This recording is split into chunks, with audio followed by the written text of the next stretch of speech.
Are we on? We are on. I see Q out of the box real quick, getting that last bite in. All right, let me change this. Lighting. It's really bright, but I was like, well, maybe that's the way that you like it. I'm gonna see if I can mess with this layout a little bit. Nope. This one. Okay, there we go. It's a little bit better. All right, it's 8:06. Welcome to the show. Welcome to Free Thinkers. We've got some people who will be tapping in late, and unfortunately, we also had a few people. Something came up and shot me a message here tonight. Let me know they weren't going to make the show tonight, but it's all good. We have plenty of conversation on deck. We hopefully have everything. I hopefully have everything situated with the comment section, so we'll be able to pull all of the comments from all of the places now. My page, the YouTube channel, of course, and the Free Thinkers group page. So hopefully all the comments will pop up there. If you are watching us live, comment from where you're watching us from. If you would, please tell me if you're watching from my page. Tell me if you're watching from our Free Thinkers page, or tell us if you're watching from the YouTube channel. So shout out to everybody who is watching us right now. Today is Tuesday, February 8th. Welcome to the show. Welcome to Free Thinkers. Let me grab Edward here. Did I add him into the? There he is. Okay. Hey there. Hey. So tonight we have a great show, and I won't take a whole long time to kind of repeat the same thing that I do at the beginning of each show, because I know a lot of folks that are watching us are our regulars, but we do have a bunch of people who've been exposed to us over the last week or so. So I do want to just kind of give you a brief introduction of what we do, and then we'll get started. We do have a good conversation going tonight. What's up, Sheldon? I see you. I see you commenting from Facebook. Thanks for the support. So Free Thinkers, we meet every Tuesday night, 8:05 live every Tuesday. So we do this every single Tuesday. So if you can't get tonight and you can't get next week and you can't get next week, we do this every Tuesday night faithfully. So you have multiple different ways, of course, that you can engage with us. You can jump into the conversation live, which is done by way of a StreamYard link that you can find pinned to the top of the Facebook Free Thinkers page every single week. It's a different link every week. So if ever you're like, oh man, shit, I don't have the link, how do I get on? You just go to our Facebook Free Thinkers page. At the very top, it's pinned. And like I said, it's a different StreamYard link every week. So you can copy and paste that, or you can click on it, and that will bring you directly into this live chat box that we have. If you're like, yeah, no, I'm not ready to go live, or you're just not interested in going live, that's cool too. You can also comment with us in the live comment section. So there's live comments on my personal page, there's live comments on the video in the Facebook Free Thinkers page, and then there's a comment section live on the YouTube channel. So you can comment anywhere. What's up, Alex? I see you watching us from YouTube. Thank you. So far everything is coming onto the page. So that is how you can follow us in the comment section if you're not interested in getting on live. And then if, you're kind of hit or miss, I know we got a lot of friends who work nights who are like, man, I try to listen to the show in between, and that's cool. Hit play, listen tonight, or you can listen any other time after we air. The video is always up on our Facebook channel, and the video is always up on our YouTube channel. If you have not yet subscribed to our YouTube channel, please do. The YouTube channel is Free Thinkers Worldwide. And of course, if you sign up for the notifications, then you'll get a notification every time that we are set to go live. So shouldn't miss the lives going on. And then, I spam all day long on Tuesday about show coming up, topic for the night. So just remember, Tuesday Night Live, 8:05. That's what we do every Tuesday night. So a couple different ways to join us, a couple different ways to follow us, and a million ways to support us. The easiest, most favorite way that you can support us right now is literally hit the share button. That goes for everybody on this conversation and everybody watching this conversation, man. Slam that share button and let's get us out there. At the end of the show, we always give an opportunity for people who have participated in the panel to promote anything about you, what you do, what you sell, what you make, who you are, what your artistry is.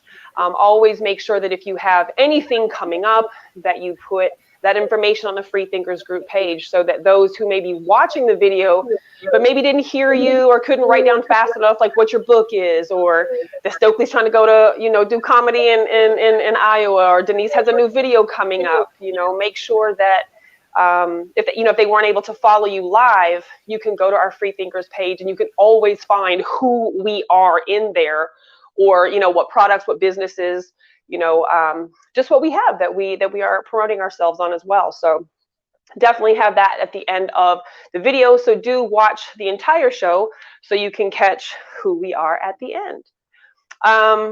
If you're going to join the show, we do ask that you have, either a decent space where there's going to be no background noise.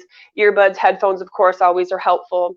And then your video on, realistically. So outside of that, I think that's pretty much our intro for tonight. I did want to mention something, because the group that's here is, been around for a long time.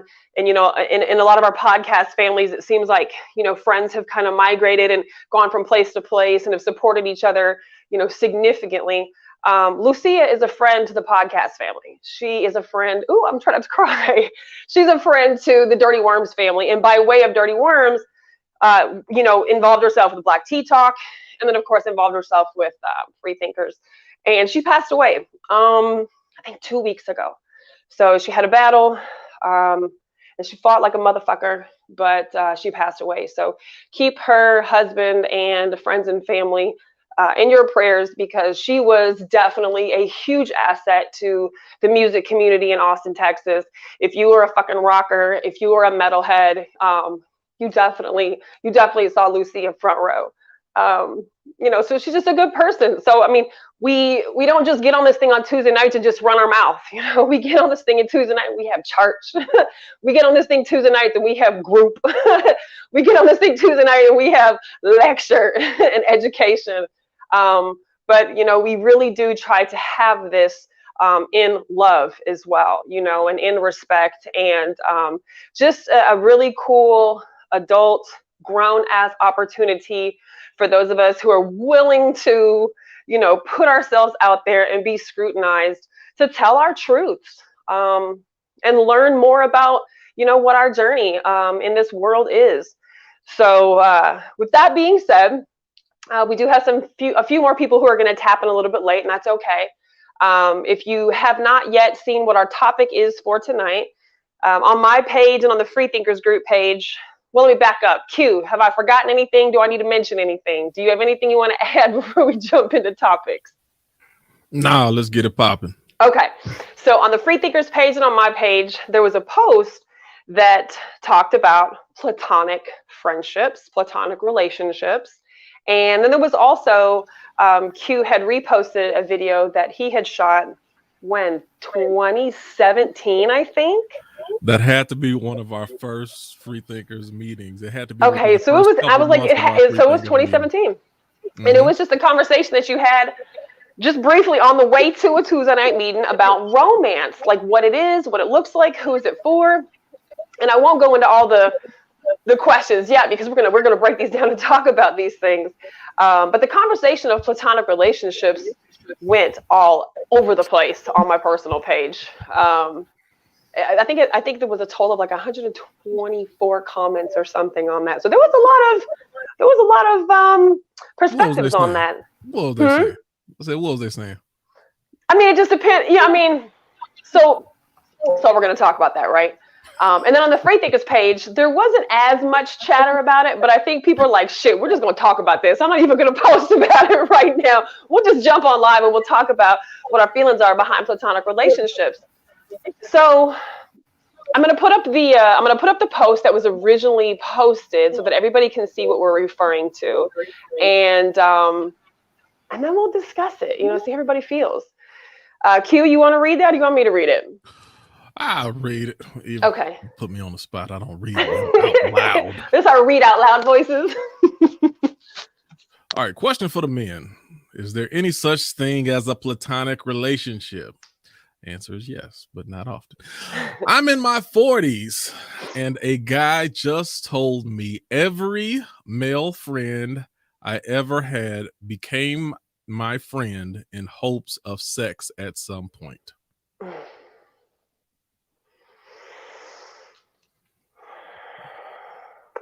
Who wants to go first? Every, always, never. You should refrain from those words because there's always exceptions to the rule. So the question becomes, how If not absolute, how accurate is that statement? And I say extremely accurate, at least 90%. So you think 90% of men who friend women have the intention of wanting to sleep with her, or just think about it? Let Because me again, throw a quick addendum in there. I'm gonna okay, disagree. You have to ask somebody is a yourself. little echoey though. I do hear it. I think it's you, Trish. I'm not Is it sure. me? It might be. I'm Sophie said it ain't me. It's not me this time. right, let's Sophie give it said to not me. tonight. If you're on your phone or something and it's on a hard surface, then the sound will bounce off that surface. So that might be what it is. If it's on like laying on something hard. All right, I'm gonna test mine. I'm gonna mute the mic. That sounds good. That sounds good. Though. That sounds good. So the other thing you got to ask yourself in relation to there's some exceptions, like I said, in general 90%, but then other things you have to ask yourself, like how did we meet or how did we become friends? Exactly. So sometimes work relationships, they can just turn into friendships, because that's where most people meet people. And that's kind of that can be the difference, because I don't want to say the friendship is forced, but the proximity is forced because you're constantly around one another. So over a course of time in a certain proximity, you can become friends that you never had any intention of sleeping with. I think those type of things, like where you're forced to be in proximity for one reason or another, those are kind of the special exceptions to where, yeah, you can just become friends with somebody just because you've been around them long enough and you realize they cool. Outside of that, yeah, I'll stick to my 90%. I'll let somebody else jump in. I would say the majority of people that we meet, and of course you have to qualify what age group are we talking about, what point in your life. Did you get a new camera and a microphone, Edward? No, I'm actually just using my work computer. Wow, you looking fresh. Color looking good. I know it's like close up on him too. You usually look like you on a surveillance camera most of the time, Edward. My work computer versus my personal computer. But yeah, I would say depending on what age range we're talking about, right? If you are young and you're in school or in college, you're not in the professional world yet, then your friend circle is going to be a lot more of people where you met them at the club or you met them out hanging out with other friends doing mutual interests and things like that. A lot more social interaction is where you're going to meet people. So those ones, the people you choose to talk to in a social situation is very different from when you're a little bit older in life and say you're married, you're settled down, or you're just working all the friggin' time. Those folks, the majority of people you meet are coworkers. And you are not thinking about sex with the majority of your coworkers. You're just working with them. So friendships develop. Now, I'm not saying you don't think about having sex with them somewhere along the line, but it was not your intent, right? You start off that friendship purely by proximity that you were forced into, no intention other than I gotta do my job. Sometimes I wonder if this is a generational thing. Sometimes I wonder if I always assume that it's like an orientation thing. Like, I don't know how many, gay guys just want to be friends with me, nothing more, obvious reasons. So, but when it comes to, just technical, literal, blunt sexology studies, Kinsey showed that guys are a lot more curious than girls when it comes to thinking about looking at something or someone and thinking, what would I like to be putting my dick in that? Like, and then shut that off and go to the logic, so it's like, okay, well, I'm not gonna hate somebody if that's their instinct, but yeah, I feel bad sometimes if I'm with a guy who's a friend who is into women and I'm, kind of, I don't want to say necessarily cock blocking, but if girls are walking down the street and see a girl with him, they're not going to be as interested as if he were by himself. You know what I mean? Or with another guy. I've found the opposite to be true.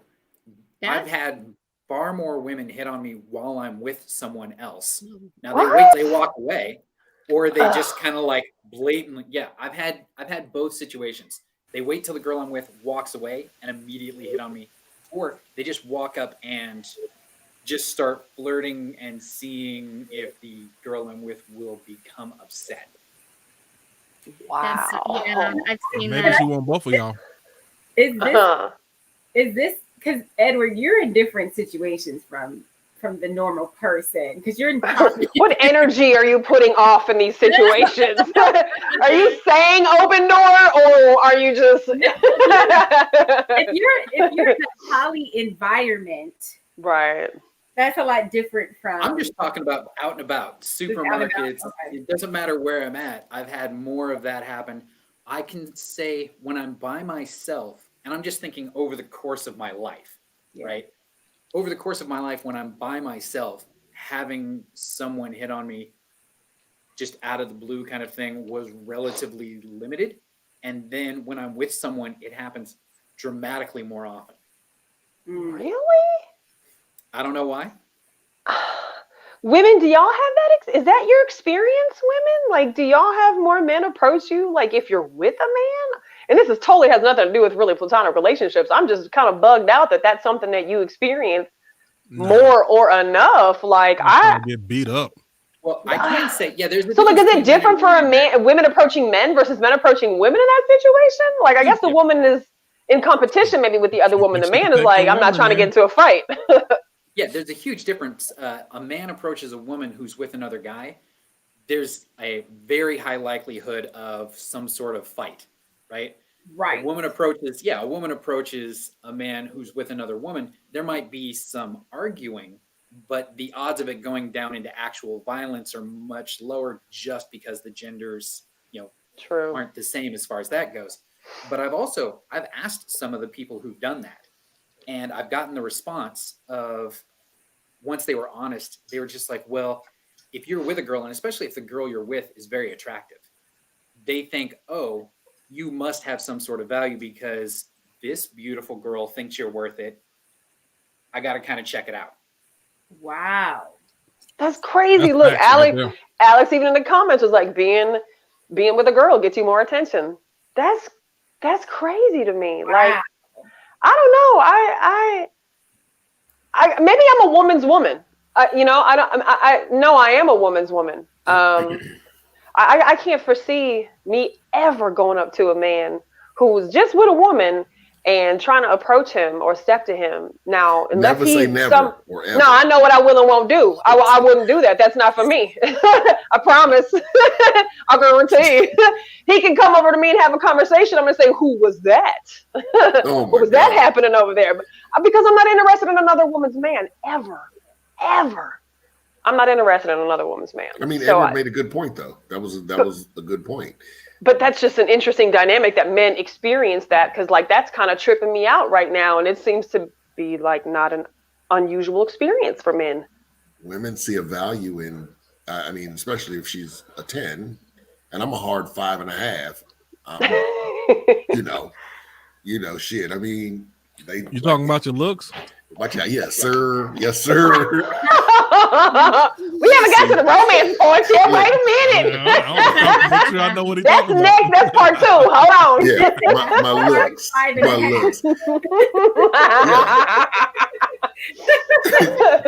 Got to choose your words carefully up in here. I know. You over here trying to start some sneak shit. Me. Yeah. But yeah, Edward made a good point. That's a good point. They see the value in if she's a 10 and you're a 5, and they're like, well, what is he doing? Mm-hmm. So yeah. Anybody else? What are your thoughts on platonic friendships? Can they happen? Do they happen? I think that they can happen. Usually, like both what Q and Edward were saying, which is like y'all just like me and Edward are friends because literally we work together. Like we used to work together. That's how we became friends, right? So it's like you said, you're in proximity with someone, so your mind's not even on that. So you can be cool with them. It's nothing, right? But I think it's either a proximity thing because you work together, or you're not attracted to each other physically. No, I think you can 1,000% have a platonic relationship. Yeah, hold on. We missing something though. We missing. What? I don't want to. You can still get it though. Just because somebody don't come on to you, or maybe somebody ain't looking at you like that, a lot of it has to do with opportunity. Maybe I'm not single and I'm trying to act right. Maybe she trying to act right and she not saying. It could be a lot of things, but that don't mean under the right circumstances that they can't get it. Right. So that's the other part of it. And those are the ones that confuse a lot of women. Because you like, no, it's just my friend. It's like, no, the right opportunity just ain't came. Let the right opportunity, both y'all be single and have happy hours. You know, like job happy hours. People go to happy hour together. Yeah, it can. Just don't be fooled. Yeah. By most of your male friends, if you are attractive, you can get it. I just want y'all to understand that. And I don't think we question that. Sorry, Denise, go ahead. Is the question, can this person get it or not? Or is the question, can they be in a platonic relationship? Because right. All I'm saying is, even a platonic relationship is not as platonic as you think it is. The post was saying that every man's initial intention, like the was only to have sex with, bothering to talk to you, is because they are intending to have sex with you. They're saying every single man, right off the bat, no matter what, and that's not necessarily laid. Right. Of course, obviously, those are always inaccurate. Again, I just said always. To assume that all men have the same goal and the same intention with every interaction with somebody of the opposite sex, because that also eliminates gay people, asexual people, folks that are actually happily taken, all this kind of stuff. I have tons of platonic friends, and sure, you may like have a mental, they're very attractive or something like that, but if you're happy in your relationship, you're not always just out hunting, right? Right. So that post is kind of assuming that men are ruled by their lust, which is, yes. I'm not going to say it's not true in a generalized sense, but it's vastly inaccurate to say all men are just looking to have sex with every woman they talk to. We're restrained in spite of our lust. Well, but as you should be. I mean, you should have discipline. You should have discipline. Give us credit. Give us credit. We don't get enough credit. Well, okay, you don't deserve credit for having self-restraint. That's just called basic human behavior. Maybe not, but Edward, this is what I'm saying. If women really knew what went through most men's mind, they give us more credit. Like, you have no idea the stuff that goes through our head. So what's funny about hearing you say that about this subject is a vast majority of the time that would be incorrect, because if I said, "Oh, guys just want to be a friend," and everybody's like, "Yeah, whatever," like it's guys are stereotyped to be sex. I don't think we don't get the credit we deserve. A lot of us don't get the. Even let me go. I want you to go back. This is what you're gonna do. Think about your 5 male friends who you consider platonic friends. Every one of them wants to. I'm telling you. And for that reason, every single one of them wants to. So for that reason, you should go and thank them. Be like, you know what, my homeboy Q. Every single one. He told me how you really think, and I just want to thank you because I really didn't know, because you didn't even let it off. I would have had no idea. But I appreciate you and your restraint and your discipline in the friendship not to expose those true feelings. We appreciate you. So go thank your the friends that you consider platonic. Go thank them. Can I say this too? Something I've noticed. I've noticed that if we're talking about obviously like heterosexual relationships or heterosexual people, because obviously it's different.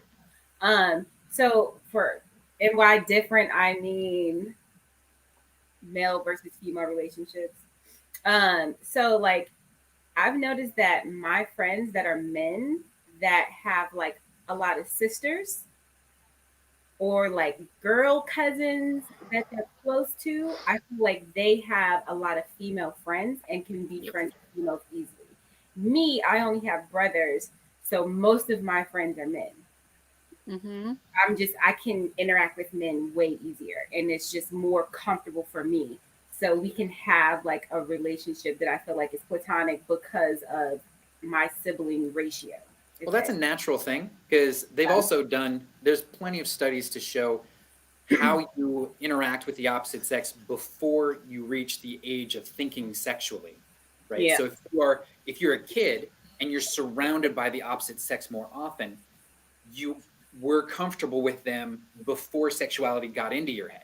So you develop those habits of respecting them as people, right? Because you see the people from your youth, what you're used to is what you give respect to, right? So if you didn't grow up around any girls, really, or very few, and then you come into sexuality, then the amount of respect and natural behavior you have with them is going to have a lot more to do with how you were raised as opposed to just your natural, actual life experiences. If you have a bunch of brothers, as a woman, you're going to be more comfortable around guys.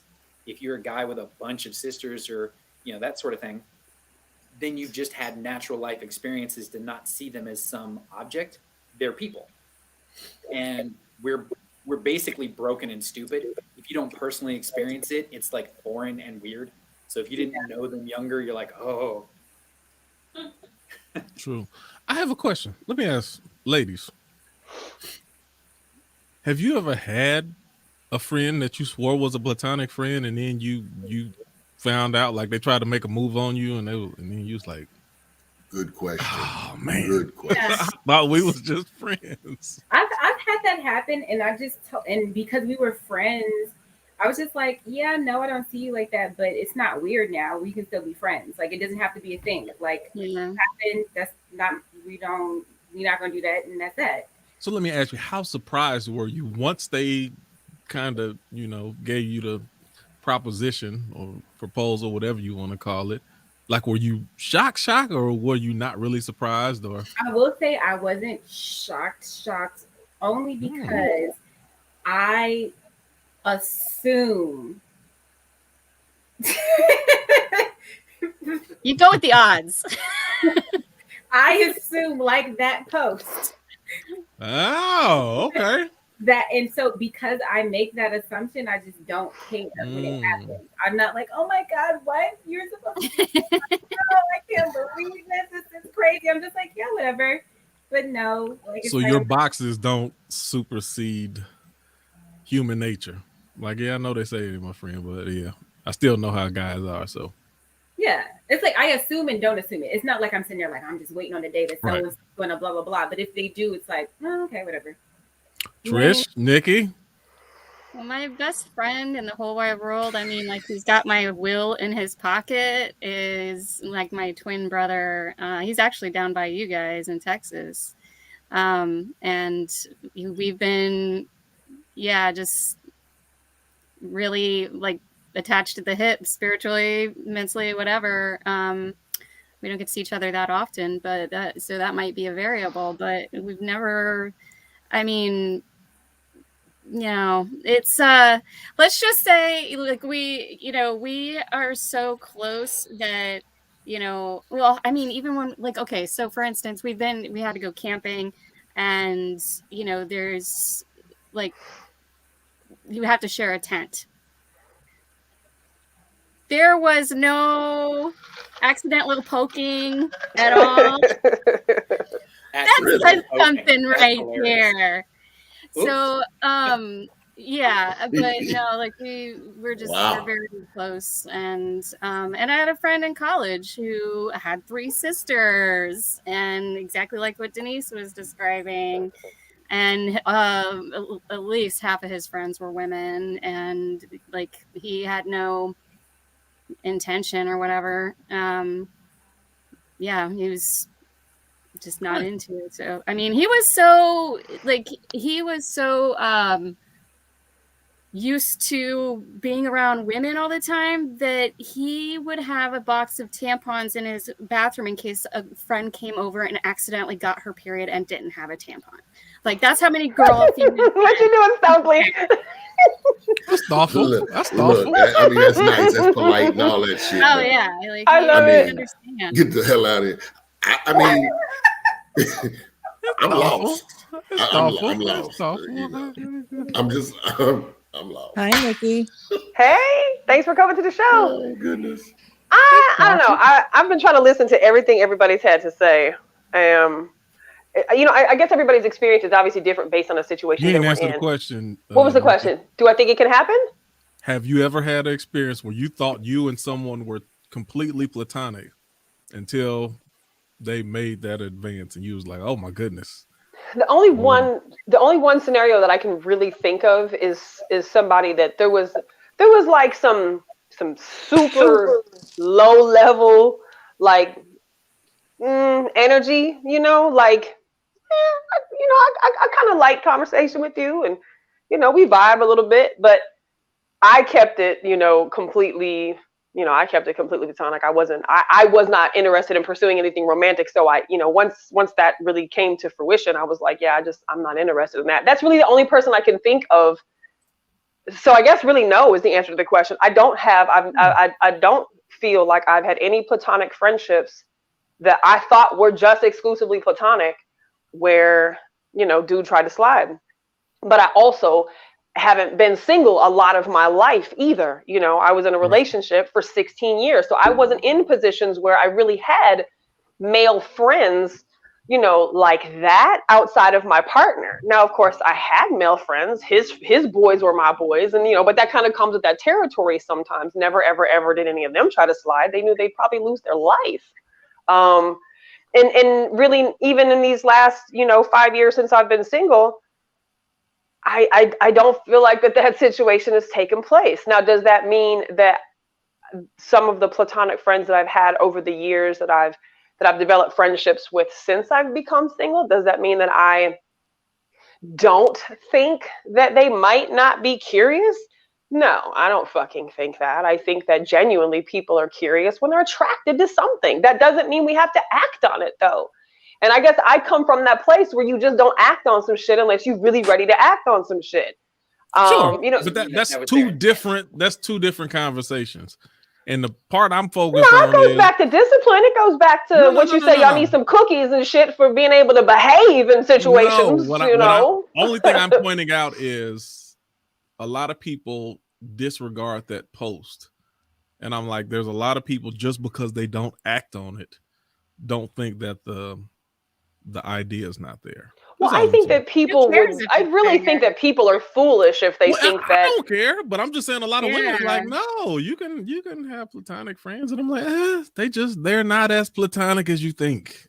Yeah, the post I think the issue for a lot of women, and I can only speak for myself, but in having this conversation with other women, I think the part that maybe why people have a response so strongly to that question and thinking that, of course, I have platonic friendships. Of course, males can be my friends, is because a lot of us didn't have brothers, or maybe some of us don't have a dad. Maybe some of us don't have a male or male figures in our life, right? And so when you enter into a friendship and it really fucking feels like a friendship, like dude is not coming at you, dude is not doing all the stuff that other dudes are doing, like really and truly has an energy of respect and like whatever, like when you come to find out that really all he wanted to do is maybe have sex with you and not have a relationship, that's another ball game. That's a whole other dynamic of changing the platonic dynamic. But just to have sex with you, like for a lot of women, for a lot of us, that crushes our spirit, because we genuinely thought we had a friend, a confidant, a homeboy, a bro, a partner in our life that would have our back when we might not have a lot of other men and that they have might our have back. your back. They might, but have not your if you, back. not if you're just trying to sex her like that. Okay. The only thing I want to say, and then Denise jump in. The vulgar creep you meet at the bar is not that far off from your good friend. Oh my God. They not that far away. That's all I'm telling you. You creeping them? I don't know. I don't want to believe that, but I'm not a man, so I have to listen to you. I have to listen to you because you're the man that are speaking. That depends. You know how Quentin was before he got married now. Girl. I've always been who I've been. And the reason I can speak so openly and honestly, because I have restraint. And ain't nobody, I can get on here in front of dozens and dozens, 100, and I ain't got to worry about nothing because I know I ain't came crazy at nobody. If I did, I wouldn't be able to speak this openly as I do. But just because you haven't witnessed it You still don't know what's going on up in here. That's all. I'm just giving you examples. That's all. Denise, what's on your mind? I say this: do the two things have to be mutually exclusive? What Can you think? you have entered a relationship, maybe wanting to know what that be like, but then also being a solid friend? That's where the transparency has to come into play. And this is a conversation I had with Clinton on my page, is that if you're going to do that, I think that all this shit needs to be put on the table. That, look, we are about to enter into another level. Now we have turned this into an intimate relationship. If we don't want feelings to get involved, we need to put some things in play. Otherwise, we're going to fuck up the friendship. So I think that if you're going to enter into that, it has to be super transparent. And if there's any chance that emotions are going to get involved, that's a risky move, in my opinion. We shouldn't trip because somebody want to, I hate to say it, like to kick the tires. Brothers work to get to that point to be able to, kick the tires. And now entering it. Go ahead, Denise. No, go ahead. Finish. And when entering in, like Nikki just said, lay it all on the table. Be transparent. All on the table. Open. Well, as much as you can. 5.5. Get you a little 30-inch table. 30-inch table ain't too much gonna fit on that bitch, but you know. 5.5 on the table. So, we went from 5 to 30. where? Okay, Nikki, where do you feel like the violation is the issue? Because now I'm confused. Or is it because you feel like a man should tell you up front that he sees you in a sexual way? That's a good question. Or is it that because you can see somebody and you be like, damn, but maybe you don't want to go there with you. You could see yourself having sex with them, but that doesn't mean that you're entering into it to have sex with them. Does that make sense? Right. Well, I thought that you meant that as that's what they're going to take it from platonic to the next level. They are going to engage in an intimate relationship, like going from one to the next. They might. That's an option. And it can always be an option, right? But I also feel like both parties have to really be mindful of the energy that's put out there. So let's say she's like, man, I wonder what that thing do. I mean, because it's not like it's exclusive to men, right? But let's say he's like, man, I wonder what that thing do. Like, I think it's natural for attractive people or just people that have a good energy and a good vibe to kind of feel that way around other people. So it's not uncommon to have the curiosity. We're fucking humans. Like, there is going to be some curiosity oftentimes. And I don't think most people would deny that. But do we have to act on all of our pleasures? Do we have to act on all of our lusts? Do we have to? No, we don't. And this is where this one comes into play. This is where, you don't have to sleep with everybody just because everybody looks good. Like, I mean, and that's what you choose to do. That's fine too. But if you're fucking up your friendships and your relationships because of this repetitive cycle, then we got a problem. Where's the line get crossed? I think the line gets crossed when people are not honest and clear.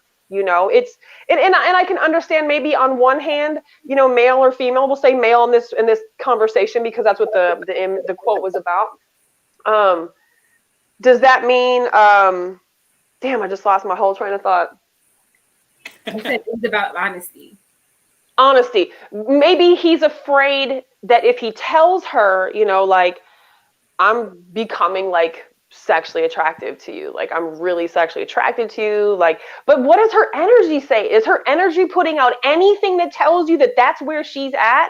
Because if she's not giving any green lights, any little fucking, food trails to follow, like, bro, you really need to put that into perspective, because now you do run the risk of ruining everything if she's not given any kind of green light. And of course, the same thing can be said the other way. But as we've learned, men and women, think about that stuff a little bit differently. Yeah, go ahead. Why if a person comes to you and says, I am beginning to become sexually attracted to you, why does that ruin the entire relationship? Well, it may for her if that's not what she was interested in. That may not. Maybe. What if she's not sexually attracted to him? And this is what I'm saying. He has to know this energy. Does that ruin the relationship? And okay, so it's two things I want to say. Why is it that if a person says, hey, I'm sexually attracted to you, does that ruin the relationship? And then the second question that I had is, I lost it, but I'll get that back. Just answer that question for now. Why is that ruined the entire relationship? I think it just depends on the relationship, because I have some platonic male friends that if they were to come to me and be like, Nick, I want to fuck you, I'd be like, And now okay. they've been put into that other. See, they had their own box at first. They had their own box. And once that they said that changes things for me. I now they've look been at you put differently because in you the look at me. pool I of know how all you those look at other me. guys. It's also based on how do they say it, because Right. there's a huge amount. It That's don't the matter. thing. Sometimes it don't Oh matter. no, it matters. Because trust me, I'm as someone who has told plenty of people, hey, I'm interested in you, right? I have had almost nobody ever have. I've never had a single person that I've told them I was attracted to suddenly not want to talk to me anymore. I've had plenty of them go, oh, that's nice, but you know, we're just friends or something like that. But it never ruined anything, because there's a lot to be said for how do you approach it? Do you respectfully let them know, hey, Right. I understand you may not have any of this, but I just want you to know, you know, the longer I get to know you, you're looking really good. You know, I'm just kind of put things out there versus going, I can only be your friend any longer if we get together. Because like the friend zone exists for those assholes. Like no, hang on, hear me out here. So now this is It my don't perspective exist on it. for the. Okay, go ahead. This is my perspective on it. Ladies, tell me if I'm wrong. But my perspective on it is, If you're an actual friend. He's like, you don't you ask the ladies, you tell me. I'm messing with you. Go ahead, man.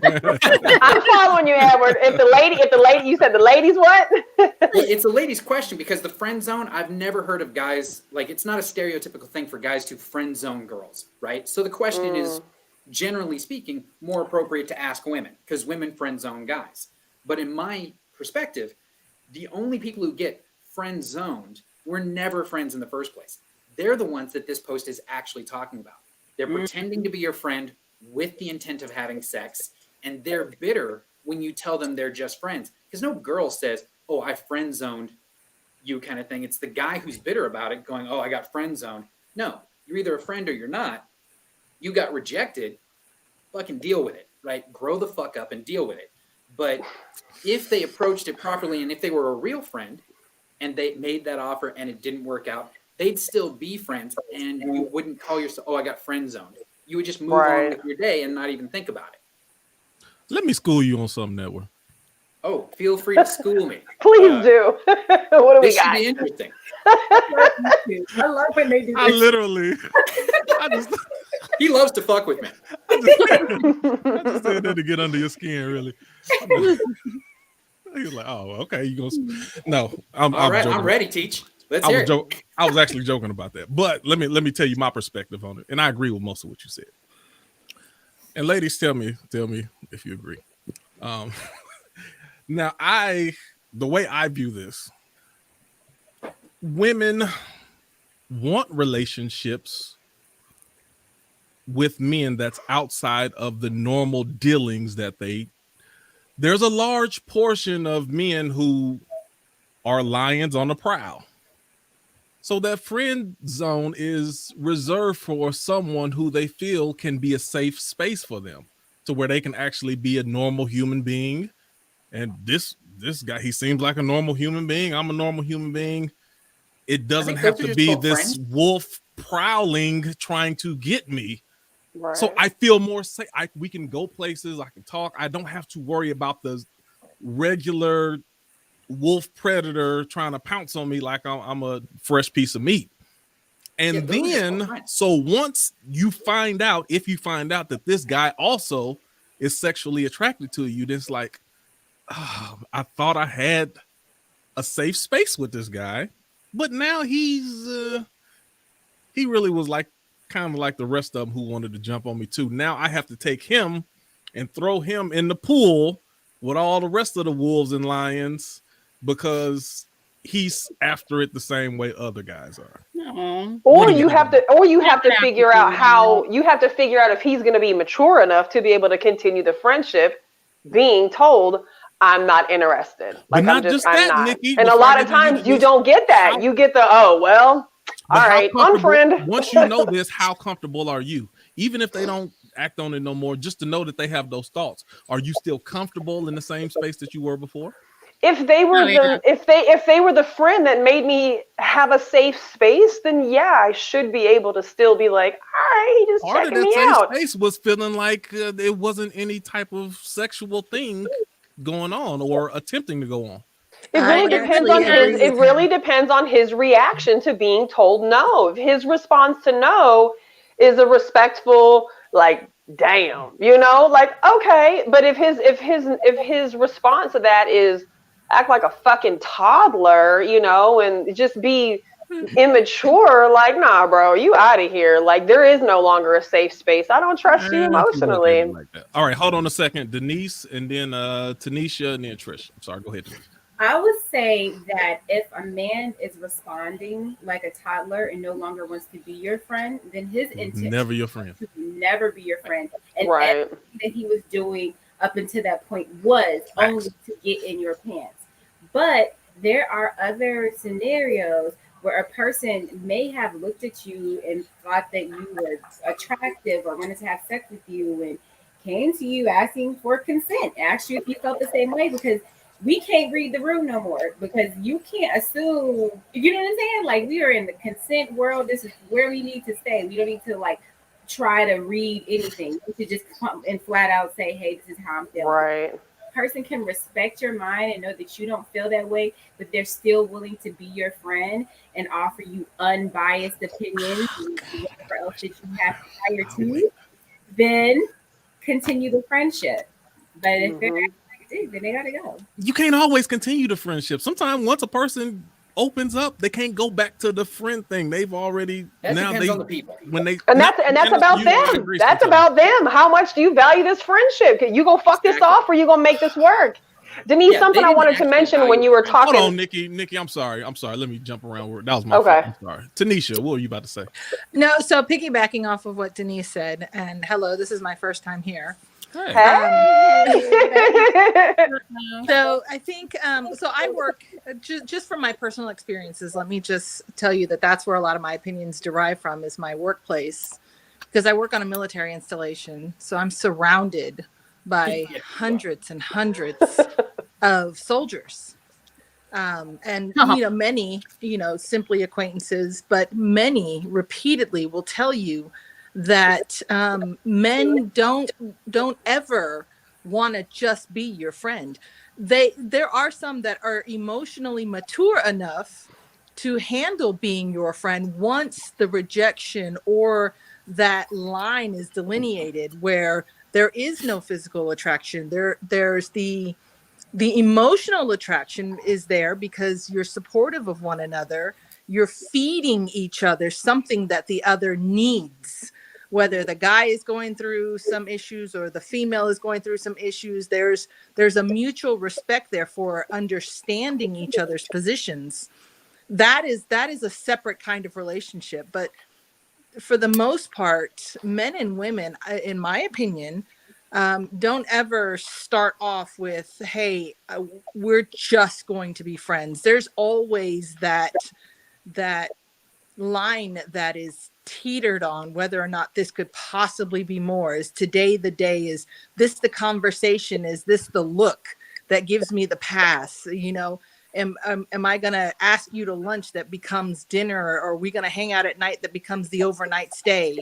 So for the most part, if it's not immediately understood that there is no physical attraction, then I just don't see how it ever really works, because at some point the energy shifts. Someone, is getting more out of this relationship than maybe they expected. And it becomes something more. If you are emotionally mature enough to handle that, okay, she doesn't see me that way, he doesn't see me that way, but we still offer something to one another, we can sustain this friendship. But if not, then you almost can't go back to just being friends, because there's that sense of security and trust there that's simply broken. I'm gonna have to jump in here because I hold on, Edward. I'm sorry. I got. Let me be fair. I'm sorry. Okay. Trish, jump in real quick, and then Nikki and Edward. I'm sorry. I just want to make sure because everybody's. That's I cool. wanna make Unless sure. Edward, you're gonna forget what you were gonna say. You can interrupt if you No. want. Okay. Write it down. Write it down. Where you know. Write Where you it notepad. Write it down. Well, it's like there's a few things that crossed my mind. There's the concept of how you communicate it is really like what Edward was saying, because there's been times when back to the respect thing. There's been times when I've been hit on verbally, and then there's times when I've been hit on physically. And it's like, dude, just because I've been friends with you doesn't mean you can just come in and kiss me. I'm like, are you serious? Like, what? No. If it's verbal, that's another thing. Like, I could definitely tell you, you guys know that I come from a different social community than the average person. And when you are going to the sex positive community, when you are going to, play parties and hanging out with folks there, like, or anywhere, if you are in the play party community, even if you're not at a party, like, you are in the environment of folks who are so laid back about this kind of thing that it's like talking about wanting to play a board game. Like, it's like somebody coming up to you and say, hey, you want to play Monopoly? And you're like, I'm all right, thanks though. All right, see. All right, well, I'll see you tomorrow at dinner. Yeah, sure. All right, later. And it's just no big deal because we're adapted to that kind of maturity that follows along with this kind of genre. And it's really, just a matter of, this is a kind of crowd that is like the top crowd that I've ever seen be all about passionate, be so passionate about the concept of consent. I have never seen any other crowd be so consciously adamant and faithful to the concept of consent than the play party community. And so it's like, just, I guess, the open-minded, I don't know if it's open-mindedness or the fact that it's just like expected, frequent, and not have a problem with it or anything. I don't know, but it's like, it's nothing to sweat. If somebody hits on me, then I'm just like, I look pretty today. I got a good self-esteem now. That cheered me up. All right, cool. If it's like, the time when it sucks is like, I have a friend back home I've known for 25 plus years. We used to be neighbors, went to high school together, et cetera, et cetera. He hit on me back in high school. I said, no, thanks. We stayed friends because we're in the same social group. And when you're in the same social group, that's when it gets hard. And I don't know how many times I could tell you so many like acquaintance rape situations where that it's like sucks because you're in the same social group. Well, the same concept when it comes to, innocent stuff, just like hitting on someone, because like there's the guy who I'm mentioning, the example that I'm mentioning, I say no thanks. I'm not interested. 10 years down the road, he tries it again. I'm like, dude, no, I'm still not interested. And like another 5 years down the road, he tries it again. And I'm like, dude, I've never been interested in you. Like, we've gone how many fucking years and I have never been interested in you. When do you think this is going to change? Like if you're doing it more than He trying once. to catch you slipping. So do you fault him for asking? Huh? Well, yes, because if you've already because no means no, goddammit. Shit. I'm not interested. Wait a I minute, just, Nikki, you know what I started doing? I started saying, dude, I just started saying, not if that energy wasn't put out there differently. If she didn't change none of her energy, he didn't have no business coming back a second or the third time. This is going out of this sounds. I'm hearing two different things. On one side, I heard her say, somebody make a proposition to you. I'm like, oh no, thank you. It's no big deal. That's what I just heard, right? Right. So then if somebody asks you Won't you once say every no? 10 years, how big of a deal is it? Because if you say no, if somebody here's what I want. I want to be respected if I say no thanks. But so what I started doing? I started telling guys, you know what? No, but I'll let you know if I change my mind. They shut the fuck up and leave me alone. Trust me, it works. Like, so no means they no don't forever. Come and try it again. They don't. If you just tell them, I'll let you know if I change my mind. I mean, in his defense, it was 30 years. I mean, damn. Well, he ain't no quitter. We know that. I mean, so there is a difference because the difference between the play community versus normal folks, because consent is such a bigger topic. If you say no once, if you remember the fact that they ever said it, you just assume that that's still the same answer, unless they come forward and tell you otherwise. Right? Yeah, I think that I wish that friend was more conscious. That was not in the play community. That friend was in completely different social realm, and you know, I'm like, dang, I wish he would get in the play community. He does need to get laid, you know, like, and then maybe he would loosen up and grow up a little bit. I wanted to set him up with somebody. It was like to the point where I'm like, I don't remember when he has had a girlfriend. There's probably a reason. Damn. Yeah, to hop in what they were saying earlier, the difference really is because when she was mentioning she works on a military base, right? Yeah. The experience you have is going to be based on the environment you're in, and most environments are going to be homogenized to a certain degree. If you're on a military base, I was in the Army. The military is not known for gathering the most high-minded individuals. Right, just as a general rule. Facts. It's hyper masculine. Fucking right? Facts, man. Yeah. And military is the most stereotypically hyper masculine place you can go. So the idea of being open-minded and taking consent at face value and that sort of thing isn't something they teach. They teach kill and just like macho kind of things, and they overload you with it. So not meeting a lot of emotionally mature men on a military base is not unusual. That's like saying, I don't meet a whole lot of liberal thinking people at a Trump rally, right? You're in the wrong circle. So what your experience is going to be does have a lot to do with the circles you're hanging out with. If you're at a college, if you've got friends at Harvard and you're hanging out there and you're in debate club and that kind of stuff, those people are going to be a lot more accustomed to the idea of you're open-minded, you just say something, and the friendship is more valuable than the physical because they live in a more mental kind of world. A military base is pretty much just grunt and physical and no concept of higher thinking, right? You're trained not to higher think. So, yeah, it's all about where you're at. So your circle of friends are going to play a huge part in how much of a problem this is for you. Having platonic friends, if you're in a more open-minded thing, like the play community, you'd be amazed how many people are just platonic friends, even though they go to sex parties together, right? Because in their world, sex isn't the grand prize. It's just like Tuesday, right? Oh, okay, everybody has sex all the time. It's not something you're like chasing because you can get it whenever you want. Whereas if you're in some place like a military base where there's 900 dudes to every 3 girls, yeah, it's gonna be some shit. A completely different world. Yeah, I moved from Alaska. In Alaska, there's 6 guys to every 1 girl. I moved from there to Phoenix, where there's just women everywhere, and the personality differences in people were insane. Because the women up in Alaska, you could be Sasquatch with a twin growing out of your shoulder, and you still got 5 guys in line waiting to hit on you because there's just that few, right?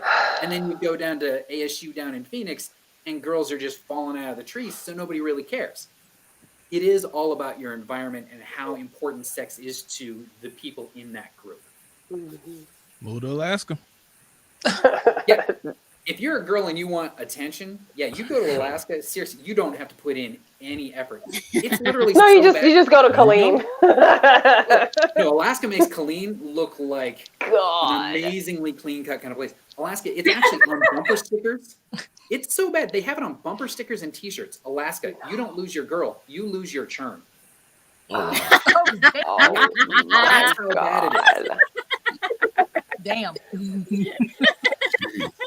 I wanted to go back really quickly before we end up flipping subjects here in a second. Denise, you were talking about something, and just the ruining of the relationship and so on and so forth, and just like the maturity, receiving a no, and something I had wrote down was just maybe men misreading signs, right? Like, I guess my whole purpose in this conversation wasn't really, to debate whether or not it does or doesn't happen, because I do believe that, generally, and I said this in the post, if you're even remotely attractive, and that doesn't matter either, because like Edward just said, you could be fucking, Chewbacca with a, a little It's the something brand grown out of demand. your neck. It doesn't matter, a vagina's a vagina to some men.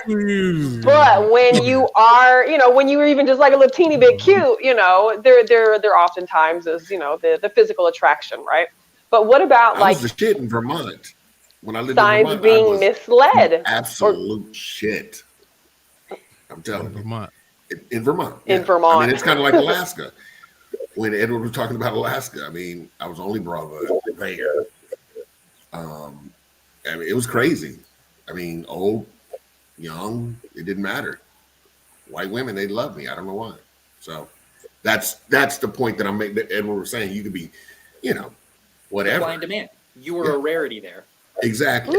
Exactly. So the environment. So played- sometimes it don't matter. Like sometimes people Right. will go for and I'm not saying you, but I'm just saying people will go for Sure you're not. it because it's there, right? Sure you're not. No, I was waiting to see you in your I 3-piece resent suit, but you didn't bust it out tonight. I thought you was wearing your suit.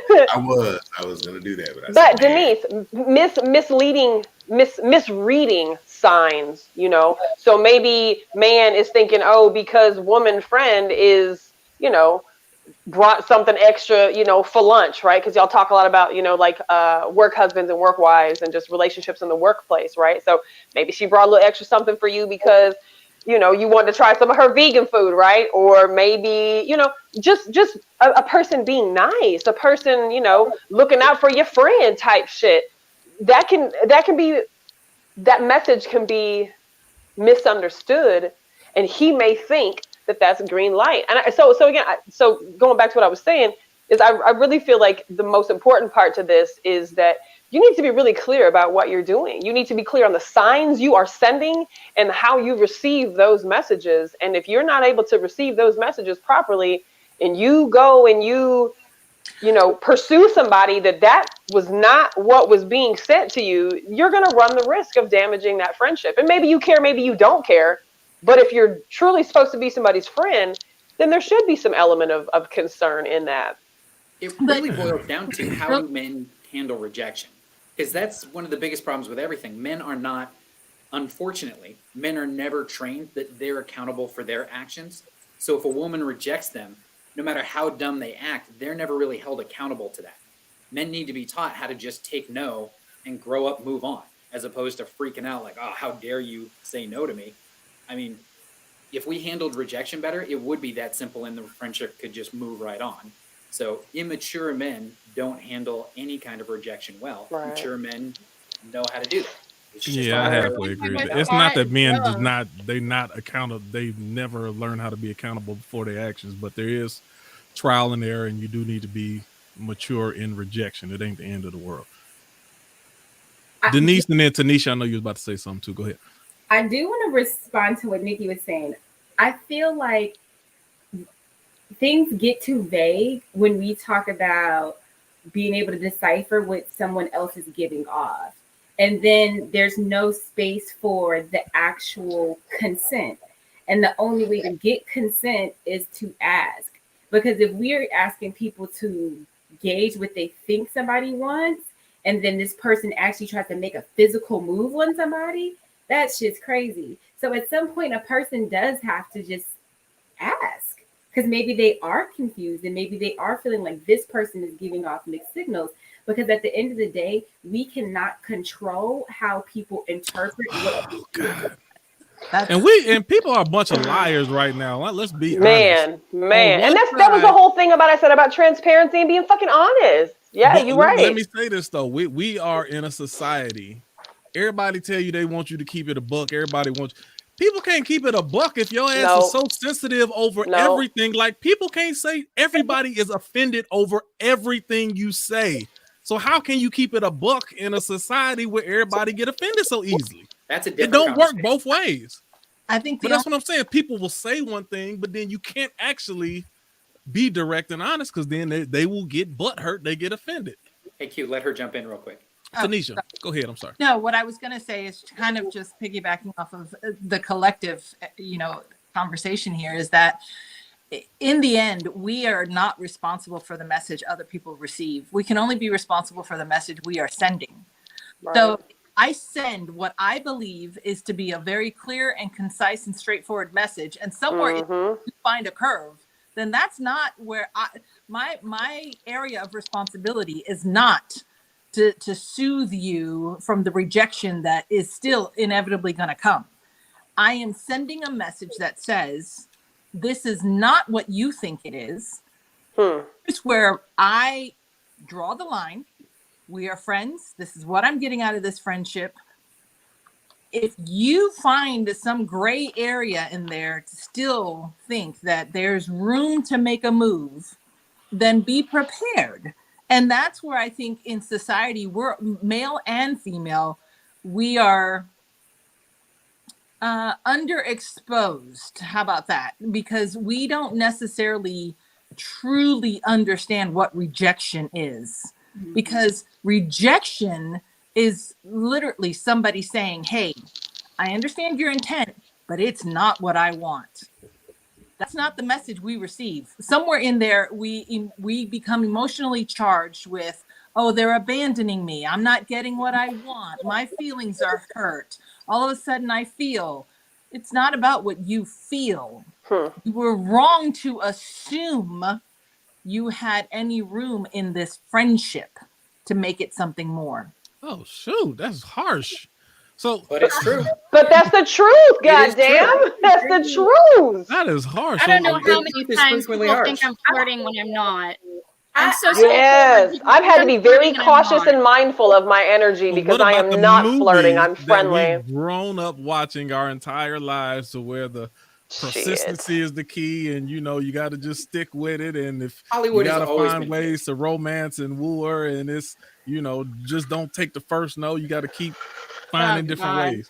Yeah, they're all part of pedophile rings and shit too. So fuck all that. Oh my god! Oh my goodness! We can't go with what images they tried to bestow upon us growing up. Somebody going to extremes. Oh my pedophile! He was trying to date a grown woman. How to turn a pedophile? I'm saying we talking about the movies. I will say I agree with almost everything Tanisha said up until the Tanika. end, which is, I'm sorry, how do you pronounce it? It's Tanika. Tanika. Okay, Sorry, sorry about Tanika. I agree with almost everything Tanika said up until like the very end, which is I don't think it's anything wrong with a person approaching you to see if you are thinking the way they are thinking. It's only wrong when the person is reacting like you did something wrong because you reject them. I feel like that's the only time it's really an issue. I don't see a problem with somebody being persistent as long as they're respectful in the process. The That's persistence is not respectful. Half of y'all parents never got persistence married is if not somebody wasn't persistent. persistence is not being respectful. Persistence It's is not. you It not means having yes. control and discipline. Oh my If god! If somebody has said no fucking means no. No doesn't mean try me next week. Try me next year. Try me. No means no. I'll come to you. Since I know you want to fuck me, I'll come to you whenever that time I'm comes. not But don't keep talking about trying coming. to have sex. I'm talking about trying to get a date. Y'all always talking about y'all go getter.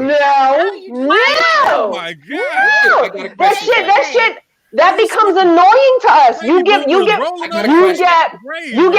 put on the simp list. You get put on the list of dudes who doesn't take no very well. Jesus. I got a question for Q.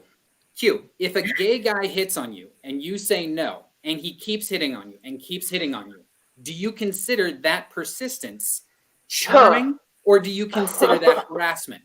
Why do you have to go to gay guy? Why don't you just go? Because that's the only way you're going to understand it. If you think no, a because it's persistent guy not to a woman compare is apples not to apples, bad, sir. Say it's if a the same woman thing. keep hitting on me, what? Do any of the ladies here that think is that an inaccurate question to ask him? It is inaccurate when you can easily say woman. But this is a person who's sexually attracted to another human. So this man is sexually attracted to you, just like this man may be sexually attracted to me. I don't return that energy. You have two apples. I don't know why you gonna throw an apple down and grab an orange. That don't make sense. Because you're not attracted to this person. You said no, and they keep persisting. Use a woman. So Use a it doesn't woman. matter if they're this. Okay, so say a woman who looks like Sasquatch. If a woman who looks like Sasquatch hits on you and you say no, and they keep hitting on you, and they keep hitting on you, and they keep hitting on you, and they're big enough that there's the potential that if they decide to, they could take you down and just take it. No. That's why I No. used a guy as an example. Because No, women have I to don't- face the idea that if No, the guy doesn't like hold on. rejection, Let's make sure we're specific. I'm not talking about you at the club and you. I'm talking about anywhere. Hold We're on. talking Women about have a friends. different reality. Follow than you what do. I'm saying. Follow what I'm saying. I'm not talking about you being anywhere where you at. Someone asking you, "Hey, I'd like to take you out sometime." No. Well, why not? All I want to do is just no. Well, what if I do? No, I'm not talking about that. Where someone's just consistently drilling you at one particular time. I'm talking about the Trish stuff. Where he was talking about sex, so I ain't talking about that. But if the guy asks you out on a date, and 3 weeks later they ask you out on a date, hey, how about this? No, another couple months they ask you out on a date. Said no. I don't see anything. Let me step in. I don't see anything. Hell no. As long as you're respectful. Bugaboo. Let me step in. Let me step in. Let me step in. Let me step in. Go ahead, Trish.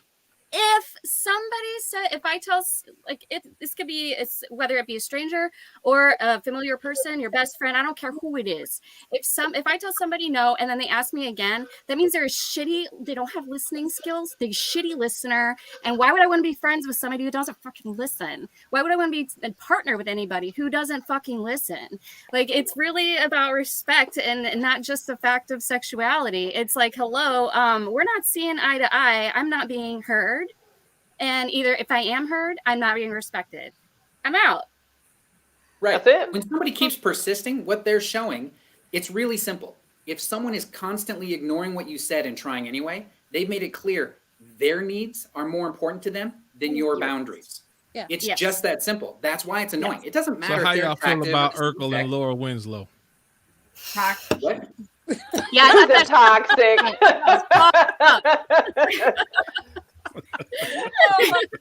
And honestly, that shit's not cute. Like, it's not for us. You know, Urkel and Laura made it look cute, but that's not cute for us because you know, a lot of us don't want to be in the position where, you know, it's one thing to say no to a man.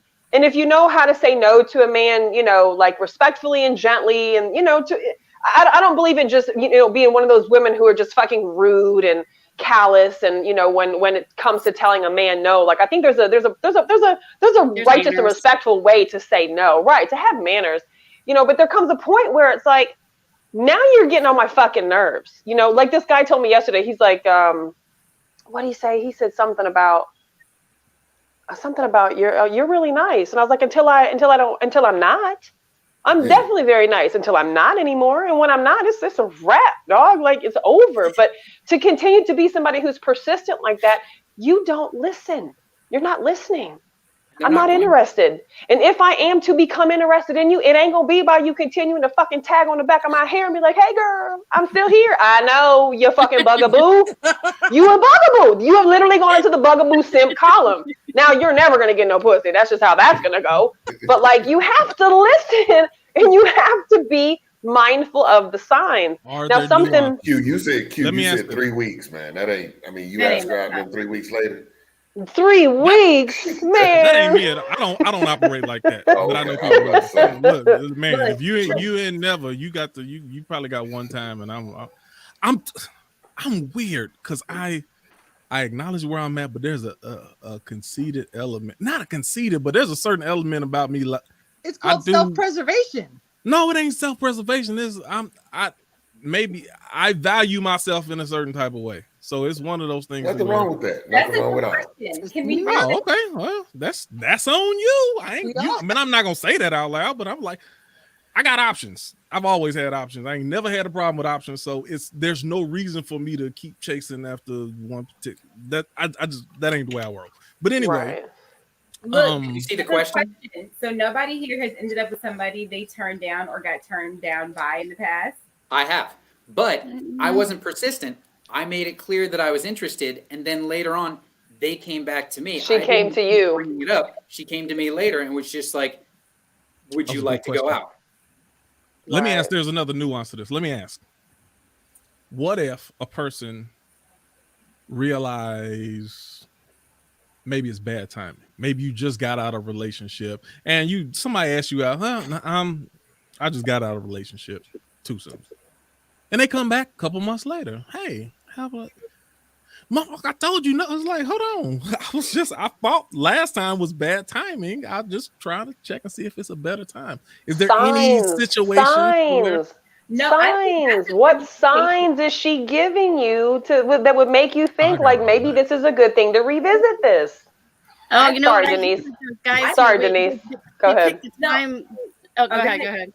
I think the sign say something in a was second, if you too, but go tell ahead. someone, hey, this is not a good time because I'm fresh out of a relationship, instead of straight up saying, I'm not interested in you, you are leaving the door open for them to circle back around. True. Right. It's not a good time versus because you don't want to hurt their little feelings. Just, I don't see that. Like, and just Right. Let me say this also, and I'm not talking about myself because most people gonna think I'm trying to act like I'm talking about somebody else when I'm really talking about me. I'm actually talking about somebody that I know. I'm asking for a friend. Right. I'm asking for a friend. No, there's somebody that I actually know who a lot of times they will hit on a girl or they'll ask a girl out. And the truth is, it ain't that the girl really don't want to go out with them, but they don't trust that that person is really interested in them. They're like, oh, you're just talking to me because I'm the first warm body that's in front of you. I'm not going to be in a relationship with second somebody with or the communication third time they skills come like back, that. they're like, oh, well, maybe they're actually interested in me if they had enough to come back, remember my name, offer me, something else, this and this and that. Then I've seen this person actually get dates after the third or fourth try when a person say, oh, you just wasn't saying something just to be saying it. That don't make sense to you? It doesn't make sense for people to not communicate it, like be blunt about it. It just goes back to what we were saying about, trying to read body language, trying to read body language. With this blunt, everybody ain't that honest. In Q's defense, So oddly enough, and that's I'll true. agree with you in a certain degree. There are people out there that want you to prove that you're interested by trying harder. There are those people out there. And that's why the problem is, I know, anything where, because there's 7 billion people, there's no way to not fuck something up, right? There's people out there ruining everything for everyone. There's a bad apple for every scenario. So the people out there who genuinely like it when you're almost rapey level persistent, they're fucking it up for everybody else. Because if you watch Twilight, how much money did Twilight make? And by every therapist standard, it is the abusive relationship rapist textbook of how to be a terrible partner, right? And that movie's unbelievably popular and millions of women think it's romantic, right? There's people fucking it up for everybody. But in a healthy relationship with real communication, if someone says no, a normal, healthy person meant it. And a normal, healthy person listening to that should take that answer and just move on with their damn day. Right. The problem is Q is using the examples of we've got so many non-healthy, toxic people out there that the messaging has come across that this is romantic and that this is appropriate. It's not appropriate. It's still toxic. Just because it's mainstream doesn't mean lots and lots of people aren't fucking broken. Healthy people are outnumbered by broken people. And we all know that. There's a lot of women like, I agree with that wholeheartedly. A lot of women are like, I want to make sure that you mean what you actually say. Now, I'm not one of those. I'm like, look. I'm not saying that's healthy. But I know there's a lot of people like, they were like, no. Yeah. No. There's a lot of people out there who think, why you? And then the question, why do you want to take me out? Well, listen, don't play with me. I'm not, you can't play with my emotions. And then they kind of, if you keep coming in, they kind of open up a little bit. It's like, I want to make sure that you're serious, because if I open up to you, then I'm actually opening up to you. Yeah, that ain't everybody, but that's some people. That kind of reaction. But that's the risk that you take whenever you engage in that, though. I mean, you win some, you lose some. Nikki, let me say this on the flip side. You don't have hesitation if you like somebody and you're attracted to them, and just because you're attracted, you tell them yes the first time. You don't have hesitation. Like, are they really into me, or was I just happen to be around at the right time, so they figured they need to holler at somebody? Am I just another body that they decided they wanted to talk to at the moment? Maybe. I don't know. It could be all of those things. It could be none of those things. I won't know till I know. And this is where reading your room, this is where looking at energy, this is where listening to what people do and don't say, this is where looking at what your actions are versus what your words are. This is where you have to pick up all of these signs from somebody to know. And I'm also, some people argue if you say yes the very first time somebody asks you, then you really won't know. But a lot of people also think jealousy is healthy. Just because a lot of people do something doesn't mean it's healthy. It's broken. But that don't even have to be jealousy. It's just, they like, if you're not really gonna, if you can't come back and ask me, or come back and I told you my name, are you gonna remember my name the next time you come back by? Like, and they're cute. I absolutely agree. So say, because the devil's in the details. If you're in a club, right? If a woman's in a club and she sees a guy, ask this girl out, get turned down. Ask that girl, get turned down. Ask that girl. Then they come over. Yes, 100%. Boy, bye. All the evidence. Bye. There to go. You're not interested. And Edward, right? There's some women who get turned down. I mean, who get turned off by overly confident men also. There's some of everybody. If you ain't have to hesitate and come, hey, how you doing? What's your name? I'd love to take you out and take you on a wonderful evening. They like, you a little too confident. You sound like you have this conversation with a lot of people. That same scenario, women can be overly confident and it scares men off. They get told that all of a sudden you're intimidating. Girl. That happens a lot more often. A confident woman is. But if you're already friends, I mean, we're going to the whole bar scenario. If you're already friends with them, that's a different dynamic. Different dynamic than No, I mean, some people, if you come too confident, they'll act like, oh, you just trying to throw a line at me. Yeah. If I'm friends enough with the person, I know whether or not that's accurate. Right. But you still on the friend dynamic. Because it's the platonic, the platonic dynamic, Yeah. Friends. Right. Yeah, I veered off when I'm talking about that. So yeah, you keep me on top, Trish. You're right. Are your friends? Well, y'all threw me off with just, I can't believe you'd ask me out. Just get away. Well, not if you've already told somebody no. Like, no, I'm not. And maybe that's the salesman. Maybe that's the salesman in you. Maybe that's actually not like that. Like, you're not gonna say no. Damn it, I'm gonna get this sale.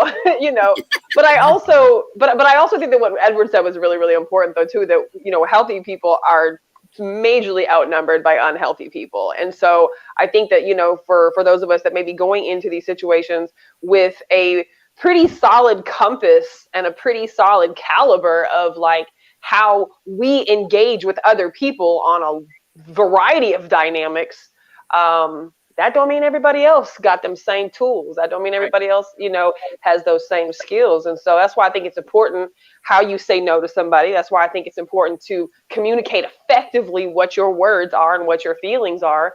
And in the event that somebody comes back around and tries to do it again, you have to be even more clear with that person.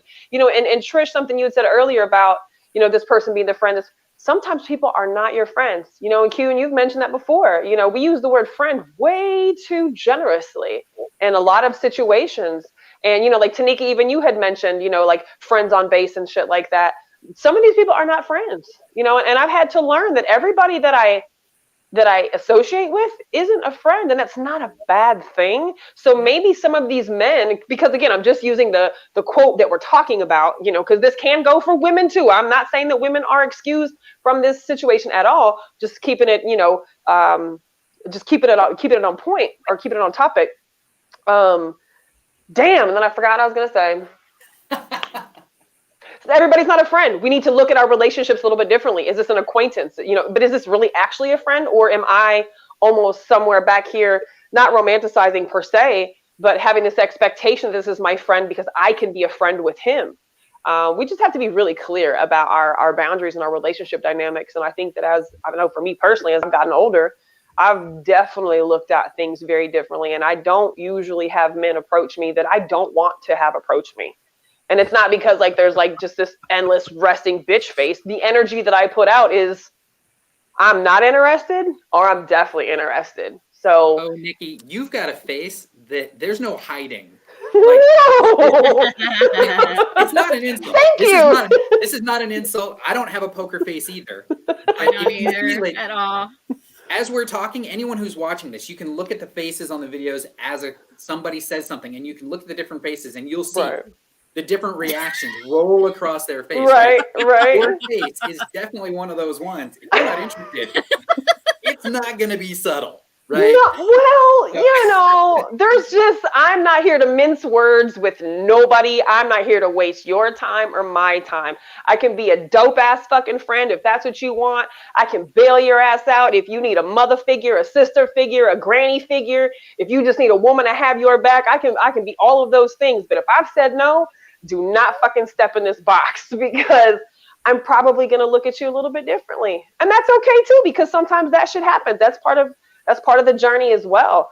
But it just seemed as though there was a lot of people in the comments who were like, nope, I wanted to have sex with every woman I was ever friends with, and that's just how it is. And I'm like, well, there's just multiple perspectives to it, I'd like to throw something in real quick, because as Nikki points out, this is a show for people to watch, and the comments were different than what we're saying in this group. So anyone who's watching, right, we're just by the fact that we're on here having this conversation, more than likely we're not in that same circle of friends that a lot of the folks who are just leaving comments are in for. So a lot of what we say, we've got to remember people who don't think like us and people who don't have the same kind of community that we have are watching this.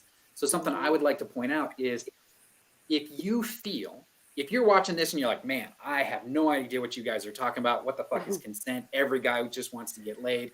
If you're thinking like that and you're one of those people putting those things in the comments, I would like you to have listened to this conversation and ask yourself a couple of simple questions. And this is going out to the guys, if your intent is sex only when you meet somebody and you're pretending to be their friend, ask yourself, would you consider any guy who did that a real friend to, say, your mom, your sister, or any other woman that you actually do care about on a platonic level? Do you consider that the active choices of a good man, right?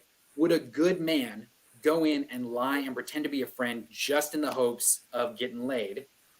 And if you think that's not a good enough behavior for the men who hit on your sister, your mom, your aunt, whatever, if you don't think that's a good man behavior, why are you doing it and okay with you doing it? You're 100% right. Self-evaluate. But insecurity doesn't reason that type of way.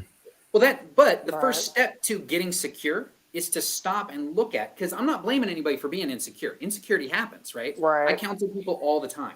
We're on a constant state of growth. No one's meant to be perfect. You're meant to be trying. That's all we're asking you to do. So if you have this behavior, all I'm asking you to do is stop and recognize, holy crap, maybe I'm one of these jerks that these ladies are talking about. Oh, hell no. And I didn't even realize that it's a jerk behavior because I never actually gave it any thought. When you do ask them that question for your sister or for your mom, would you approve of a guy who did that? The second you can say no to that and you do the same behavior, stop and think about that and ask yourself, do I want to be a better man than that? Do I want to be somebody that is better than someone I would churn down for my sister or my mom, right? If you're okay with being a slime bag, then go for it, right? You say you're right. Well, Edward's always right in a perfect world. Y'all put too much. I'm just asking for growth. I'm not asking. Right. God forbid, right? God forbid. This is a learning moment. This is a teachable moment. Yeah, I'm not living in a perfect world. I'm very realistic. I know how broken people are. I counsel them all the time. I'm not saying be perfect. I'm saying be better. And the first step is to recognize that what you do, you wouldn't approve of this behavior towards your sister. Yeah, well, you're probably getting it in on a regular basis. I get it in just fine. For those who out there hunting, it'd be a different game out there for them. Men and women. You see when people here's a comment for all of them. Different. You see it in their eyes. Here's a comment for them. If you're always hunting, right? If you're one of those people that you feel you're always single and you're always being turned into the friend zone and you're never the one, you're always the waiting to be and you never get to be, stop and ask yourself, are you the problem? And it's not meant to be rude. You're right. Okay, why are you speaking to those people? Those people. Because they might be listening. They listening. It's a teachable moment. We trying to bring harmony and peace into this universe. Let me tell you I'm something. not talking to us. But I'm talking to anyone who is. I know, but this is the problem, Edward. Let me tell you the problem, Edward. Go on ahead. The people who watching, they typically in our age demographic. You need to start speaking to the young people, the 18 to 22. They still got a chance. You People can our be age, desperate at any age. people our age ain't got no chance. Bro, you can change at any age. I have You personally can, counseled- but you're not. I've They're not personally changing at that age. I've personally Over. counseled and God. seen growth from people older than me. It's all a matter of you. If you want somebody to change at any age, it's possible. The key is to get them to recognize So optimistic. that they don't approve of the thing that they're doing. That's the hardest part. People will find a million ways to self-justify their own behavior. Oh, I only do that because of this. They see it on a movie. They're like, oh, that dude's an asshole. You do the exact same thing. Oh, but I have reasons. Well, so did they. The difference between an asshole and one who's growing is somebody who figures out, damn, maybe my reasons aren't that good. Edward, and I'm just lying to myself. Edward. Right? Mm-hmm. Somebody true. who didn't hit their 40s and they didn't missed out on all of that sex because they've been standing in their own way. Okay. They ain't about to change now. You can change. Anyone is capable. They're not likely to. They're capable. But- Okay, there we go. I agree I'm with not you. saying- I agree with you.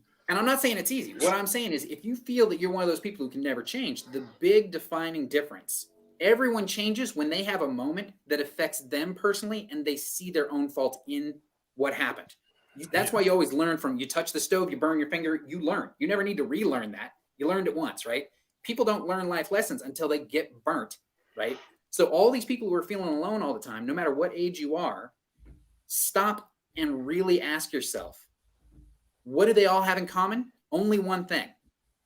You're the only common denominator between all the people who turned you down. It's just like if somebody got fired from every job they've ever had, you can't say the jobs are all crooked.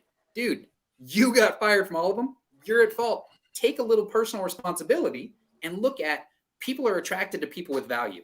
If you're not bringing anything to the table, they're not going to pick you up off the table, right? Get some damn value and you will have better success. I'm just saying, it's true. It is true. It is true. I agree.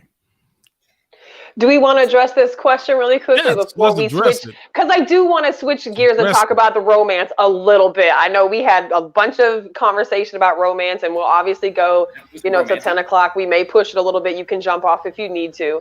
But it looks like it says, ladies, please define platonic guy-friend relationship. Like, what does that look like to y'all? Or more importantly, what are y'all's actual experiences, i.e. the ones that didn't cross the line? So for those of us that have platonic friendships with men, why do you consider that a platonic friendship? Any of the ladies, Denise, Tanika, It feels like Trisha? you're with a female friend.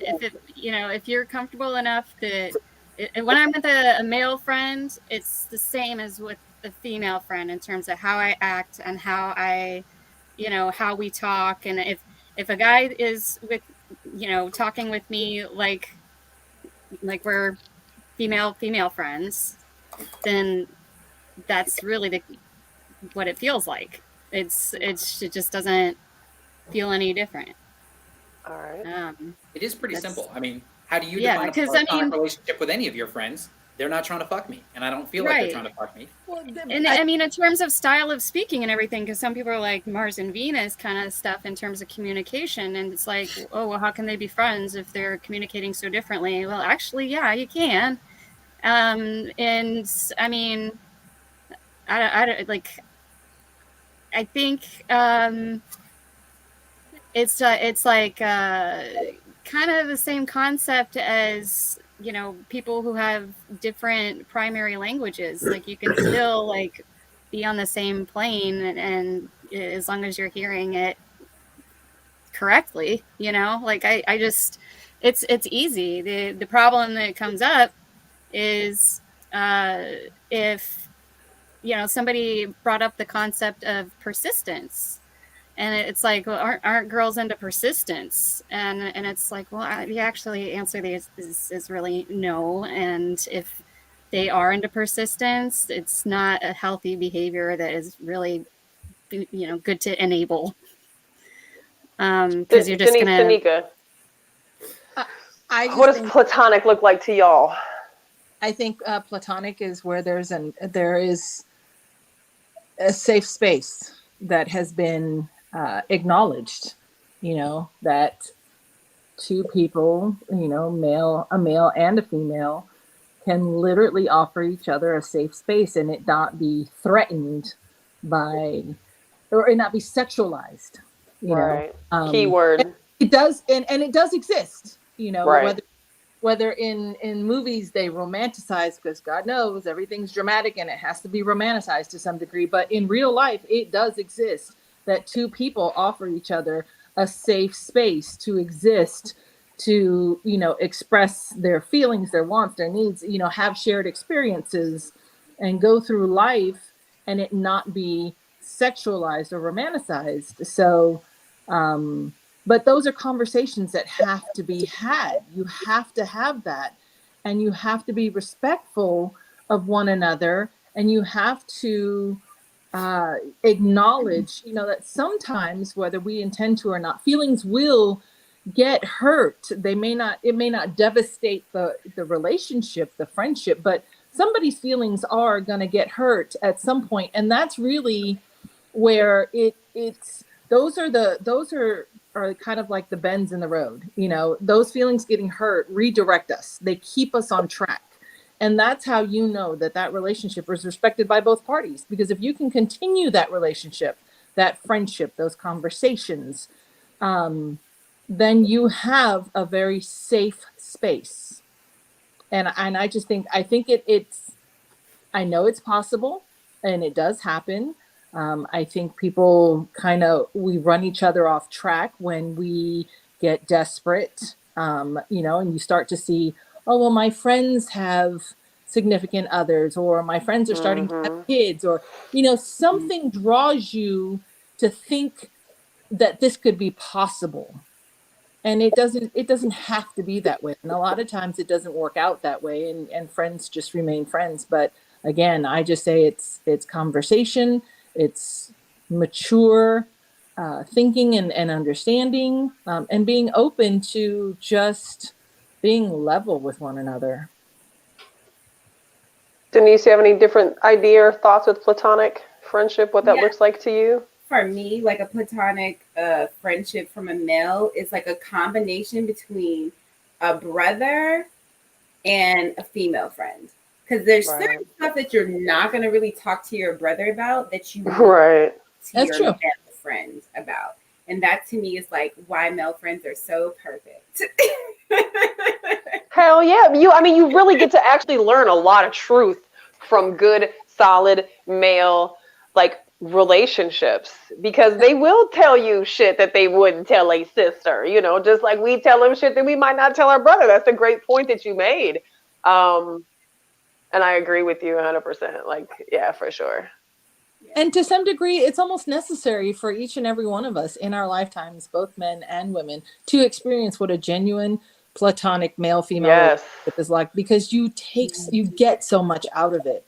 You get you risk a lot. Don't get me wrong. Both parties do. You risk becoming emotionally attached to someone. You risk the attraction, the sexualization of that relationship. You do risk a lot, but in that you gain so much too. So I think it's a loss for anyone who shuns the idea that it's possible, and won't even try, because there is, yes. Yeah. Risk versus reward. It's definitely the reward is worth the risk. Yes. Is there something wrong with a woman or a man who has no platonic friends?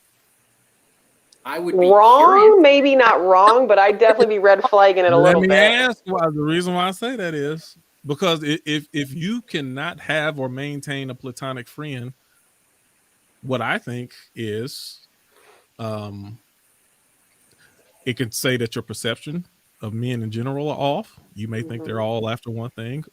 It may also mean that you do a poor job of creating boundaries. I don't know. I'm throwing it out there. So it's like I'm wondering, is there a problem with someone who has no or doesn't have the ability to have any platonic friends? Just a question. I don't know. Well, they got their preference. If they don't want to have a platonic, if they want to have if a man wants to have all male friends, whatever floats your boat, Yeah, because there is a difference between do you not have any. Stokely, are you still there, Stokely? I'm curious to see how Stokely is gonna if Stokely can respond to this, because he just got married. What would you say, 7 months ago? And you guys are in your 40s, so you have, I'm sure, Man, you some ain't having no females. new platonic friends. Ain't no new No, friends but coming he's got existing platonic All friends right, that that's his now possible. wife has married into his life. So, and they've been friends obviously a long time. So it's not like, all of his people are probably new to her. But how has that worked in your marriage? Now that that y'all, like I said, y'all got married what, 6-7 months ago. So has this conversation taken place at all with y'all, or been in, like how do y'all handle that? We don't. No, I'm teasing. But we don't fuck around. No, but we don't even have that talk. That We ain't got no friends. We ain't got no friends. No. She knew. My wife knows all my friends, male, female, whatever. Now, I will say this because Facebook is a different animal. Social media is a different animal. So someone say hi to me. The last thing I want anything that my wife, or at the time my fiance, to be questioning me about it, and she didn't, which was a good thing. She'd be like, damn, she showed on everything you post. and I was just like, she just got something to say. Nothing going on. But these are all friends. Most of my friends I've had since I was young, college, throughout my adult life, and hers as well, college friends. And we've kind of combined everything though. So we have her clique of friends and then my clique of friends, and we've all become just friends. So we didn't really have that big of an issue as far as questioning our platonic friendships. It was just kind of, I laid it out there. This is what it is, and she did the same, and here we are, and it just worked. It wasn't, again, we're older, so Right. we've seen a lot of shit, Right. and so it just worked. It works. Mm-hmm. So sorry to be so big, y'all. No, I just was curious, because speaking from a single perspective versus a married perspective, outside friendships, outside the relationship, sometimes it works, sometimes it don't work, and I think everybody's platonic relationships probably look different, but if your friend can't respect your relationship, then that's where you have to question, of course, that friend. Well, Friend. but I think generationally it matters too, because there's, in the different generations, right? So like my parents' generation, our parents' generation, my parents are in their 60s, like late 60s. There was no such thing as platonic relationships. Once you got married, for all, intents and purposes, those relationships that weren't shared were ended, because now we're husband and wife. So as the generations, evolved, this generation of 40 somethings, believe in the existence of platonic relationships. Now, my kids, they're in their 20s. They absolutely believe in platonic relationships and have the place. And sometimes it baffles me that it even exists at that level and in such abundance. So I think generationally it matters too. For the record, those relationships, platonic relationships, have existed forever. It's a matter of what was socially recognized and accepted. Right. So yeah, older generations, they didn't have like the phrase platonic relationship didn't exist then. You just had some friends that you didn't have sex with. They didn't have a title. They've always been those people. Because things like poly groups and things like that, or just people who are perpetually asexual or whatever, they've always existed. We just didn't necessarily have titles for everything. And the younger generations have the advantage of social media to show them no matter what you think or believe in, there's plenty of other people who think it too.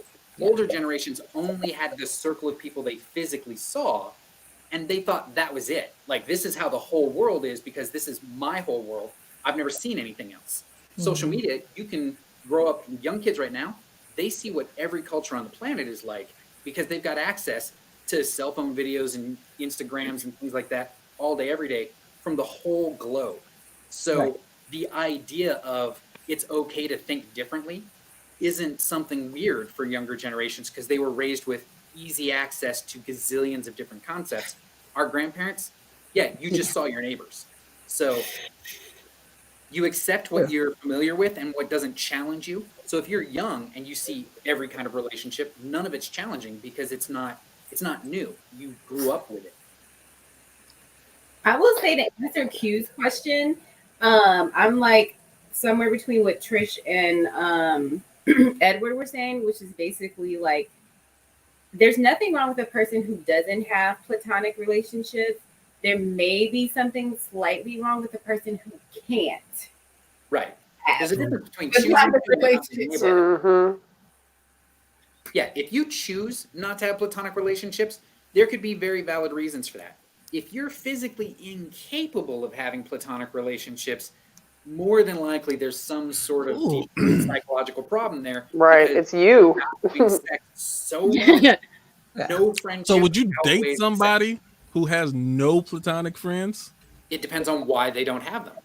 Because Even then, their whys are kind of unsavory to me, though. Too, there's a reason you can't emotionally have those friendships. So I don't really think I'd really want to entertain that person. They live in Alaska. All I'm saying is, what I'm saying is, you do understand that if you get in a relationship, they're not gonna want you to have none of your friends either. If they ain't got no platonic friends, they ain't gonna want you to have none of your friends. That's very different. Yeah. That personality trait by So itself, regardless of any other, if they don't want you to have friends, you can ignore all the rest. That by itself is a red flag of epic proportions. Any partner who doesn't want you to have any friends, they're toxic. Well, not just any friends, but I'm saying more specifically any friends of the opposite sex. Same thing. They're controlling you because they don't trust you. That's weird. Like that was my point. I went on a FaceTime date with the dude because the pandemic. So I was on a FaceTime date. You gotta beat them out. You don't want to go out there and then what I'm saying, you done met somebody and be stupid and wasted your time. You could have stayed at home in the middle of the pandemic. and been Rona free the whole time. I'm alive for a silly person, but nevertheless. So I went on a FaceTime date with this dude who ended up being a total weirdo, and he mentioned something about like, I wouldn't have any female friends, and I would basically expect me to not have any male friends. What?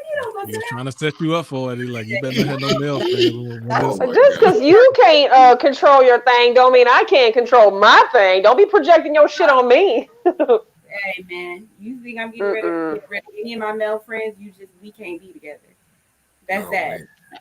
That drives me nuts too. The ones that are like find an excuse like it's not you, it's them. Like I don't want them hurting you because they're gonna blah blah blah blah blah. It's BS. bullshit. That's a whole bunch. Big load of BS. We can't be together. I'm not getting rid of my friends. Good luck. And you shouldn't want me to get rid of my friends. Right. If you actually care about me, then you should care about my happiness. My friends are a large chunk of my happiness, right? If you can't be down with the people I trust, that I feel take care of me and that I feel make me a happy person, then you obviously don't care about my happiness as much as you care about your ego being the only person who provides me with that happiness. Edward is on his shit tonight. Healed versus unhealed. Healed versus unhealed. Versus unhealthy, yes. Yeah, but that's just what it's about. Like we talked about in the very beginning of this conversation, like just being transparent, being honest. And sometimes honesty is not going to get you the response that you want, but at least it keeps the fucking path clear so that the two people who are involved in needing to make a decision have all the information that they need to make the best decision. And then if you are a well-equipped adult, then you will go on about your business with that information. And it might not have been the answer that you liked, but life goes the fuck on. There's another man or a woman that you can entertain whenever the time is right. Like, I think the platonic friendships are extremely important. I absolutely value the shit out of my male platonic friendships. Somebody had posted something about, can you be left alone or can you be alone with platonic friendships? Absolutely. I've had it ain't a platonic friendship. Say that again. If you can't be left alone with them, then it's not a platonic friendship. I mean, there's that. I think when we start getting into relationship dynamics, then we're talking about having immature partners. And like you said, ego-driven partners. And there may be some jealousy involved sometimes, but, a good relationship is going to mean my friends become friends with my partner. That's just how, we become one big happy family. That's basically what happened with us. I mean, anybody that was toxic, I didn't need them around me. Right. No, you don't want that but, involved with no, your no. wife. Like, And so, fuck like I no. said, I mean, we collectively had friends. She had her clique, I had my clique. And she wasn't asking me to give up friends. I wasn't asking her to give up friends. And now her friends and my friends are friends. So Yeah.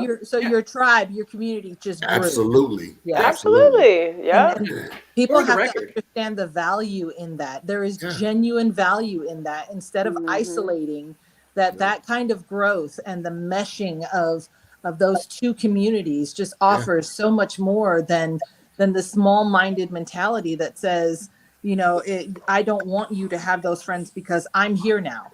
Well, And, the Right. building, good point, because the building up of all of that was through COVID, where these people didn't know each other. I mean, and we got to know each other Zooming and conversing. And then once COVID kind of died down, then we started, of course, masking up and going, having a couple drinks, whatever. But yes, bringing two different communities together to make one community or tribe is what has basically essentially happened, which is good. And we're thankful for it. We're blessed to have these friends collectively. And yeah, so life is good. I would like to say, for the record, for anybody listening, there's nothing wrong with having a little bit of turmoil when you're trying to bring someone into your group of friends, like trying to mix friends with friends. There's nothing wrong with them being a little uncomfortable at first, like, oh, I don't know them, so I'd rather hang out with people that I know. It's only bad when they're completely unwilling to try. Right? A little discomfort at the beginning, that's totally natural. That's not unhealthy because you want to hang out with what you're used to. Meeting any new people, that's difficult for a lot of folks. So don't think that that's bad. A little turmoil at the start, but somebody who's unwilling to take your concern and your happiness into account, period. Like, I don't want you to have any friends. That's a red flag. Being a little hesitant to meet your friends, but they eventually do, that's perfectly normal. Can I say this too, though? We have to give space for people who, like, if let's say I have a significant other and he wants me to, meet his friends or whatever the case may be, or I want him to meet my friends. Like, our friends may not be each other's jam, and we should be okay. Right. Like, this is not my jam. I'll meet him, but this is not what I'm trying to do. Don't try to rush me into the closeness that you all have and get me to talk if that ain't even my personality. If I'm more of a chill, reserved person, like, let's not push the issue too much. It's like, present it as an option. If it works, cool. But if it doesn't, that's okay too. Yeah, not everybody gets along. Right. That's true. That is true. We would all get together and just say, hey, we're having couples bowling night or whatever. And the Scots, that's us.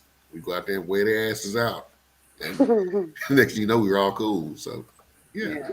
And they ain't got to be getting along. Sometimes you don't have the same interests. Like, Yeah, and it's okay. I'm not gonna force it. I ain't gonna make myself like play dominoes all of a sudden because a good. But I'm not going to change my friendship with this person because you might not vibe with them on that same level. Right. Like, that's still my friend. We still have really our thing.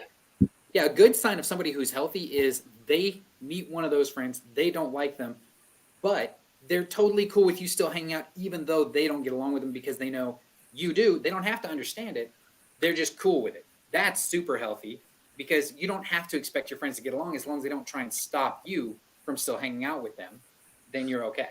Well, that's that mutual respect that these people they existed prior to the establishment of this relationship. So they are actually key to how these two people came to be. For whatever reason, they contributed something that meant we're here now. We're in this same space. I have to make room for those people to stay in your life because for whatever reason, they offer you something that I'm still benefiting from. Exactly. Yeah. If you like me, they're part of what made me who I am. So accept that they're there, right? You don't have to like them, but you have to accept them. So the problem is the men who think, all men want to sleep with their homegirls. So is this one of the issues that may come up in this dynamic? Is say I get with the man. I've got a handful of male platonic friends that are absolutely 100% just that. Like, is he now thinking, because he want to fuck every chick he know, that they must be wanting to fuck his new chick now. Like, you know, so Absolutely. that I'm assuming that dynamic get entered into the And picture. women, oh my There's a God, women simple ain't no way to do it. different. There is a simple Well- way to handle that. You ask, so if your new partner thinks that all of your guys are going to do something and they say, well, I don't trust them. You stop Right. them and ask them this question. Do you trust me? Right. 'Cause it Ultimately. takes two to do something like that. Right. So if you trust that I'm going to say no, then we're good. If you think that they're going to force themselves on me, that's a different matter. You think my friend's a rapist. That's different than you think me being alone with them, I'm going to say yes just because they ask. That means you don't trust me. So unless you actually think they're a felon, Well, trust me, we're good. No, that's just the reality. this where it That's comes. true. This where the problem come in though. Edward, When Yes, people Steve. get in their feelings, things change. That's why you Men stop them and from out women. of their feelings and get them into their lives. But hold on, no, sometimes. It's not. Oh yeah, when everything good, then everything good. But you don't. Sometimes you don't want people to be in close proximity of your partner, because when things are bad, how do they respond? Well, that is an unhealthy dynamic, and you need to examine. It's realistic though. It's realistic. Realistic, again, unhealthy people outnumber healthy people. It is True. very realistic to be broken. I'm not denying that, but it is unhealthy. If you're Right. worried when our relationship's on the rocks, they're going to run away, that means you don't believe your relationship is strong enough to handle hard times, which means it's not a good relationship to begin with. Because the honest truth is, relationships that last are the ones that can handle tough times and still make it through. Yeah, it's you're all talking sunny about weather the perfect whole world. Why you talking about that when you know it's more unhealthy people than healthy people? Well, there's plenty of unhealthy people who last in a happy relationship, broken and going through hardships. If you're willing to try, and if you're willing to trust your partner enough that, hey, I think we can make it through this. 'Cause Oh, Like, there's you a go lot, with your there's a idealism lot of again. opportunity for multiple conversations that just came out of that statement alone. I agree. I said the same thing in my mind. I'm like, oh Lord. Multiple different topics that came out of that right there. I have an example, y'all. So when I was with my ex, he had a friend that I know she had feelings for him. I knew for sure, for certain, this woman had feelings for him. Just strictly how based on She how dealt with you. acted with me. That's the How way she you dealt tell. with me. And I went out my way to make her feel comfortable, just to make sure she didn't think it was some sort of thing. And I was like, oh no, I know what this is. And that was just that. But I will say this, she was a solid friend to him. And because of that, I was like, whatever. I just kind of was like, whatever. If she's going to be a solid friend to him when he needs her, if she has feelings and she can't help how she feels, but she's never making a move on him, then I don't have an issue. And now I know that sounds weird because I don't feel like I was ever mature enough to do that, but for some reason I was here. And it could That's gross, baby. That's gross. Could she fight though? Was the girl a fighter? Yeah, them hands. Yeah, them hands though. You know, fear will make a motherfucker do some things they not trying to do.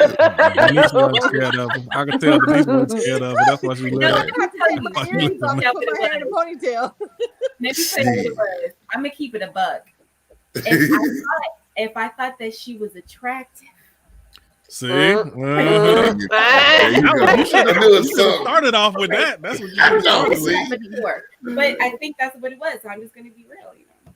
If she looked like a cyclops, then you ain't have shit to worry about. So you know, That's what you should have started off with. Look, Right, exactly. but we didn't learn that ain't necessarily the case, because she could be a cyclops and bro would still get it. Shrek Might get it, but he wasn't going. She wasn't going to keep it though. Right. He was a little choosy. But Yeah. yeah. Hey guys, I gotta go. Bye, Yeah. Trick. Good night. Thanks for joining the show tonight. Actually, Thanks I for do, having me. guys. I got an early morning, so this was a true Please come back. pleasure and a blessing to be a part of this. Thank you, guys. Nice Thanks for meeting you. joining the Nice show meeting you. tonight, every Tuesday night. You've Please been come back and sending join me- us. I know you've been sending me invitations for months now, but I finally, because the topic piqued my interest truly. Yeah. So, but I will And definitely do I that. don't think we're going to get to the conversation of romance, obviously, because it's already 10 o'clock, and I'm Yeah. so bummed But I because think there's so much more room to open that forum. sure. And I think that is a valid conversation because it really is. I agree. I can't. Uh-oh. I mean, I agree completely when it was said, when Edward was talking and then Q jumped in. I was like, holy shit, what is going on? What the hell? This is 3 more shows that we could do off of that, Yeah. just that one topic. I was like, holy shit. So, but I am about to All right, sign guys. off myself. Good night. You Good guys night. take care, be safe, Bye, and y'all. I'll see you guys next week. Have a good All night. right, have a good one. Good night. All right. Nikki done lost her way on out of here. Right. She'll find her way back. She'll find a way. I didn't think this was going to last the whole entire show, but this was good. Yeah. It's a sticky Listen, topic. man. Like, you can run all kinds of different directions. Anything relationship based has got a million variables. So you can go all night just down different rabbit holes. Right. I just want, maybe this is just me, because I feel like I'm learning and I'm growing. I want women to evolve as well when it comes to, you don't have to understand how a man thinks, but just know that they think that way. Everything. So even what I'm trying to do, I'm not trying to understand women. Like some things, maybe it's not meant for me to understand, but I hear it, I get it, and I accept that there are differences. Yeah. As you should. And I hear them instead of just trying to say, well, how come you just can't be like this? Because they're not. Yeah. You want to find somebody you love for their differences, not despite their differences. Because that's the only way it's really going to last. But this is what I'm hearing. Okay, this is what I hear though. And Well, that's where the being flip what side makes of it you comes. I don't feel that a lot of women are looking to understand us the same way that, I ain't gonna say men understand women, but I'm trying to understand them. So for instance, Nikki had a post up. I don't know if it's on Freethinkers on her page. Somebody put something up asking like something about if a man, why won't a man just, why do men cheat? They said something about like, why do men cheat? I really want to know. I'm like, you don't want to know. That's not even the answer that you're looking for. You already know the answers. Every answer that you've been given those answers. Every answer I could tell you, you've already heard those answers a dozen times. So you really don't want to know why men cheat. Because if I told you why, you still wouldn't get it. And you're like, well, that don't make sense. That's just stupid. Well, of course. So the real question you want to ask, how do I identify if a man's going to be 100% faithful? Oh, I'm sorry, Nikki. Hold on a second. I got my screen all the way up. Let me I gotta exit out of my screen and come back in. I've got a comment on that, Q, as far as sure. So like the person I'm with right now, she completely accepts the fact that I am very guy-like in a variety of ways. And she'll just jokingly be like, oh, you're such a boy, and just move on, right? And just accept that that's just part of what I am. And, like, oh, I like monster movies or whatever the case may be. She doesn't get it, but she totally accepts the fact that it's part of me, and whatever is part of me, she likes me as the whole. So she just, okay, that's part of it. Cool, right? I don't have to get it and to appreciate it, right? Right. If you want more women to be that way with you, you need to be really obvious about the fact that you're going to be that way with them, right? So you want to just show the fact that you appreciate the differences that you have, and you don't necessarily need an explanation. You don't want them to change. If you ask a question, it's because you just want to understand them a little better, but not because you have a problem with it. You just want to make it clear you do accept them for what they are, and that makes them more comfortable with accepting you for what you are. People give what they get. So if you make it clear up front that you're like that, you get that in response a lot more often. Just like people who are honest up front get honest people quicker, because you believe that? You say something, I absolutely believe that. Like, I tell people all my deal breakers on first dates. I don't want kids. I'm anti-religious, all this kind of stuff. If you're okay with that, then we can go on a second date. But I want you to know the deal breaker items before we go any further, so nobody wastes any time. all of a sudden they're comfortable with telling me, oh, okay, well, so I want 12 kids, but you're cool to talk to. We can have fun and just be friends. But that's as far as it's going to go. And it immediately creates that comfort level. I was honest and vulnerable, so they felt comfortable doing it in return. You always get what you get. Edward, I have a quick question since I have the Zen Master on the line with me. Me and Nikki was going back and forth earlier on a post, even though we shouldn't be changing subjects. We're going to do it anyway. Okay. Do what you want, man. We have permission to have parking lot conversations. Yeah, we ain't did one in a while. We're going to do a hard It's been a minute. All right, bet. The AJ Johnson one, where she revealed for her 50th birthday, she had a threesome with 2 men. And the conversation was AJ Johnson, the girl who played in Baby Boy, right? Baby Boy, played in House Party, played in a lot of stuff. Mm-hmm. Okay. For her 50th birthday, she had a threesome with 2 men. The question was it a threesome or is it a train? If it's I already know what Edward gonna say. I don't even know. Exactly. That's what well, no, there's a technical difference between the two. Oh, okay, good. We got let's go. And I think you're probably gonna say what I said. Let's go, Edward. Tell me, was it a threesome or a train? There's clear-cut defining lines between one kind of like group sex versus orgy or threesome versus menage a trois. All these various things. There's a fine line. A threesome is not a train because it's got its own title, right? It's a threesome for a reason. There's 3 people involved. It's not a train. A train requires more than 2 people taking turns. And it's very specific. A train is not the same thing as a threesome because a threesome, everyone's doing something with everybody as a general rule. A train, one person is getting used by all the others, right? People are taking turns. So they're not even doing things at the same time. A train is one at a time, next in line. That's why it's got the name. Like train cars, one at a time, they're hitting that tunnel, right? So there is a very fine difference between those two things. That's why they call it a train. It got the title for that visual. You're in line, right? Train cars aren't together, right? They're in a row taking turns, right? That's a train. Okay, so you are in that's exactly what I said. You're in exact agreement with what I said. I don't know. I don't think he is. He is. Go back and did you look at my thread? Did you look at what I said? Quentin, say what you think a train is versus what you think a threesome is, and you're gonna see that Edward is not agreeing with you. Go ahead. No, he is. Look, listen, I'm gonna go to the. He's sort of, but not really. It's not really fully agreeing with you. What did he say? Hold on. Let me. I'm gonna go to the comments. Because remember, the devil's always in the details. So let's hear how you put it. Okay, so I got kicked off for a second. I know what we're talking about. We're talking about the train versus Edward the threesome. agreed with me. He said you were wrong, and he agreed with me. Wrong. Well, I agreed with the definition. All I said was what the definition of a train versus a threesome is. I don't know what you guys said to each other. I said the same thing that you said. No, he did not. What is the definition between a train versus a threesome? The activities involved and the number of people. So it's 3. A train normally needs more than 3.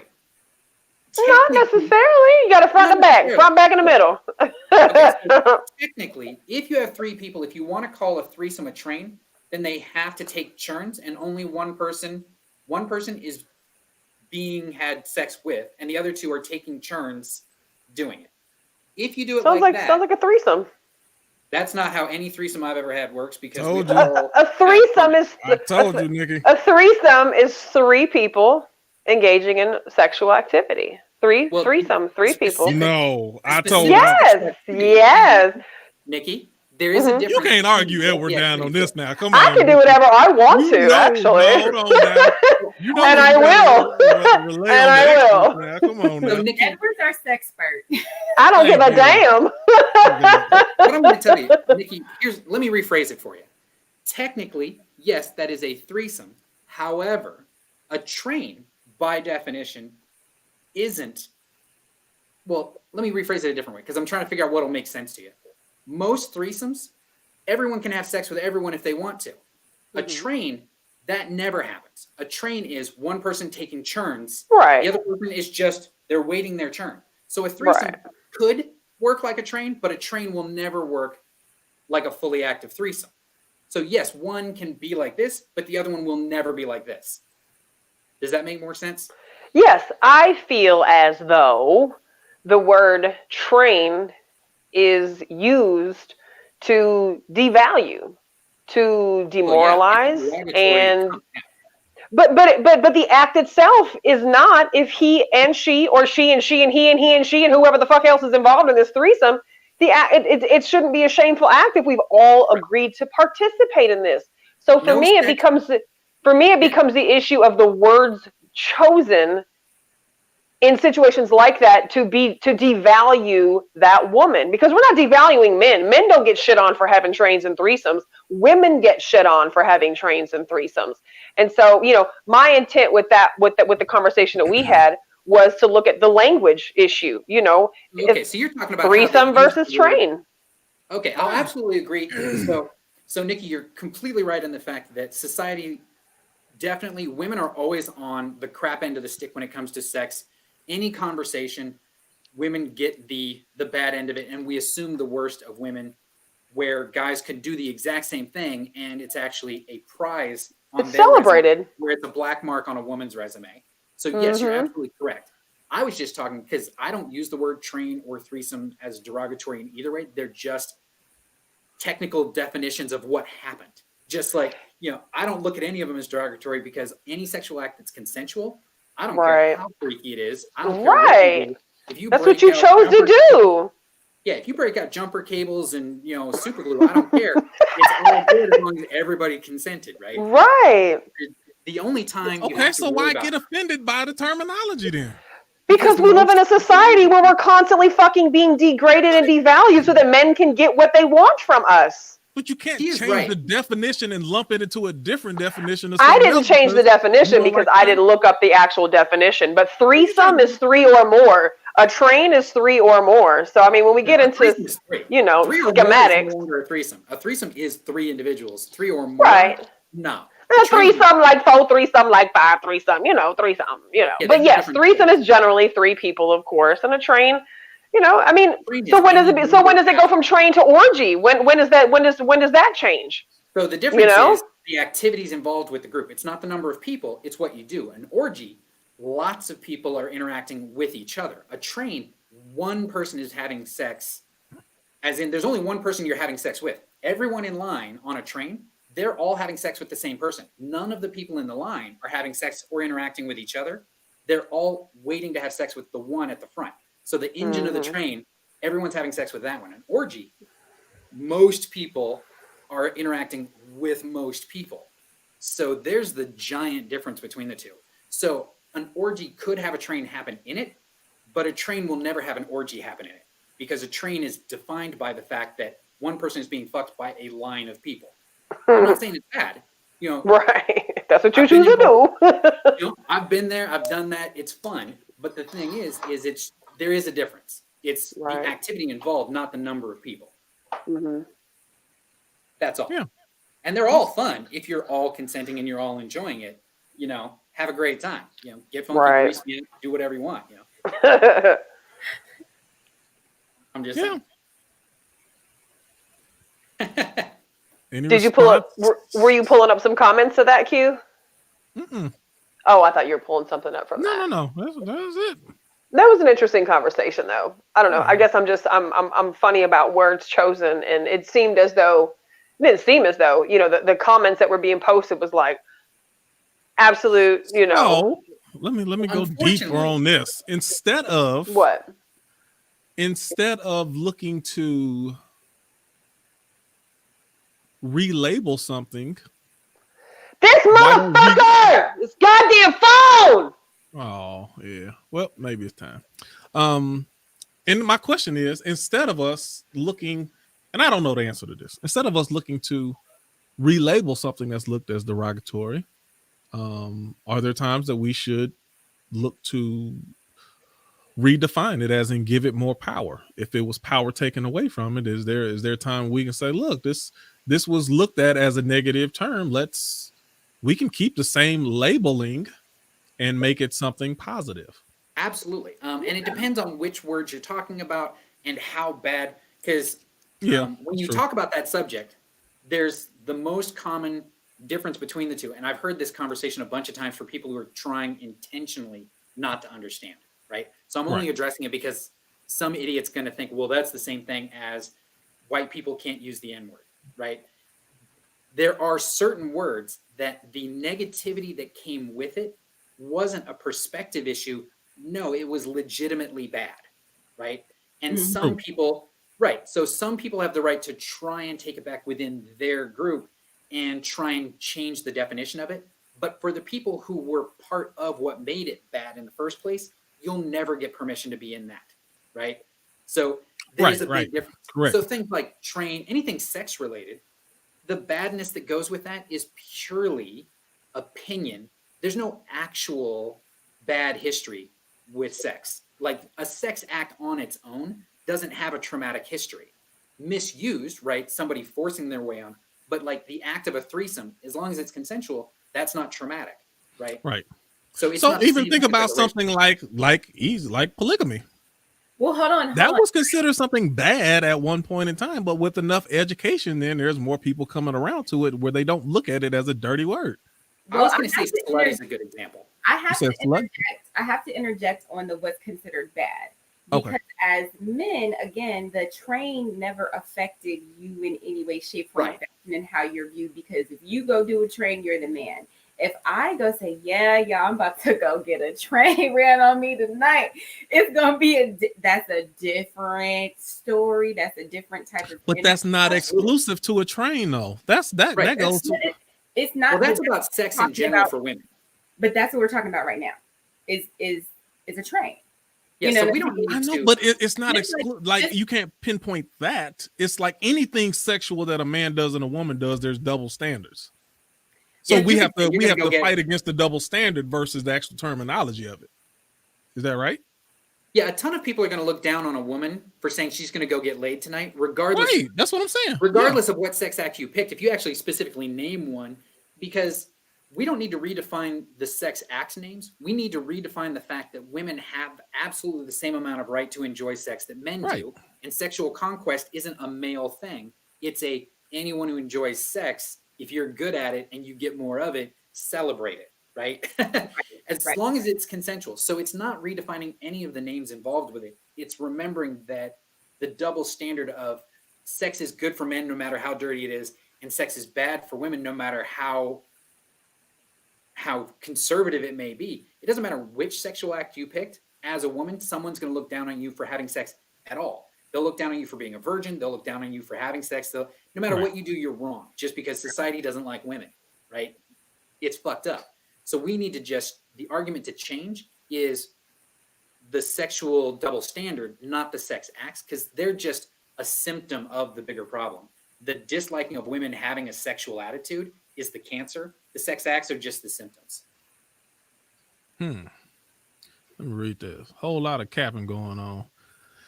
I'm trying to see how long somebody's wife get to be with another man in the middle of the night because there's so much trust and love in that platonic friendship. Ain't never going to go nowhere. LOL. When y'all get in an argument, is your man allowed to call up his homegirl and they... Can I respond to that? Sure. Can you leave it up? Because I want to, Sure, yeah. Thing. So if I'm in a relationship with someone, I don't know that even if it's their homeboy that they're going to go kick it with, like it just in the middle of the night. Like I don't think that's going to be an option that I have on the table unless y'all knew y'all were going out already and y'all were going to be out late, whatever. But just in the middle of the night, that's not even an option for your homeboy. That's number one. And then number two, like if the homegirl has your relationship, like she is invested in you all winning and invested in you all being together, then yeah, he can call her up and have a conversation and talk to her about what we got going on, because people need to get advice. So that's not an issue. I think this is just like an exaggerated version of it's exaggerated because it ain't nobody saying that you have unrestricted access. Your platonic friend has unrestricted access to you at all times. Right. That's in no Well, hell, In I what don't have situation? unrestricted access. Like, I don't want family calling up in the middle of the Right. night for no damn better Exactly. reason. It better be Now, an there's an emergency, exception to right? every rule, right? So, say in this scenario, if I'm with my partner and their platonic friend calls up in the middle of the night because someone close to them died and they need a Right. friend, right? Okay, I understand middle of the night, that scenario. And because I'm in a healthy relationship, I trust my partner to say no even if they do try something. So I'm not worried about that. Right. But yeah, if they called up just wanting to hang out and go watch a movie at 3 a.m, I'd be like, tell that fool to go to fucking bed. Right? It doesn't matter who Right. they are. You have to have a valid reason to interrupt us in the middle of the night. Now, if it's valid, they're asking how long can they stay over. I trust my partner, anyone that I'm willing to date long term, right? If I trust them enough to actually legitimately date them long term, if they want to go actually spend the night at a platonic friend's house, I'm not going to care about that because I'm trusting my partner to make good decisions. I'm not concerned about what they're doing because they're just friends and I trust my partner when they say they're just friends. Even if I don't know this platonic friend, I know my partner. If you don't trust them to do that, Right. you need to ask yourself the question, why don't you trust them? Because sometimes it's totally legitimate. If you've got a partner that has a track record of cheating, absolutely don't trust them to go do that because they've proven they're not trustworthy. Right. But the problem is people project their distrust or the trauma that they've had from exes onto the next partner.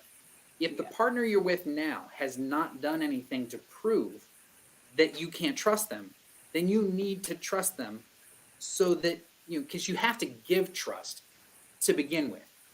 If they prove that they can't be trusted, Right. absolutely, that trust has been broken. They don't deserve it anymore. And no, I'm not dumb. If I have a partner who's got a bad track record, number one, I'm not going to date them. Right. For as soon as I find out about that track record, I'm not dating them. But if you are dating somebody and they prove that they're not trustworthy, yeah, you have the right not to trust them.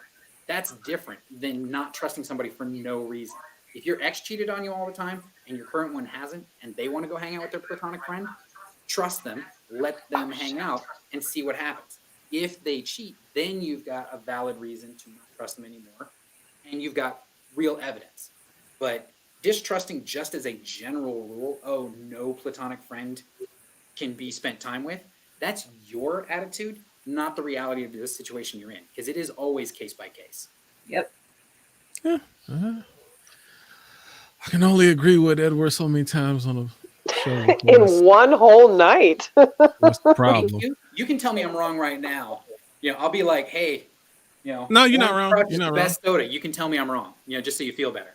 No, I'm not. I mean, yeah, it's case by case, and then it's now. I will add on to that. I don't think you should do anything outside of your characteristics. So, for example, even I get upset, I get in an argument or a fight with my girl, and then I decide I'm about to go hang out with my friend. I don't think that's a good look. Number one, I'm not out late at night, no way. Yeah. So why go outside of my normal rhythm to, like, for what reason? Yeah. If there's a valid reason, that's different. But if it's for no reason, no. That's other than I'm gonna get away with you, and then on top of that, I'm gonna go.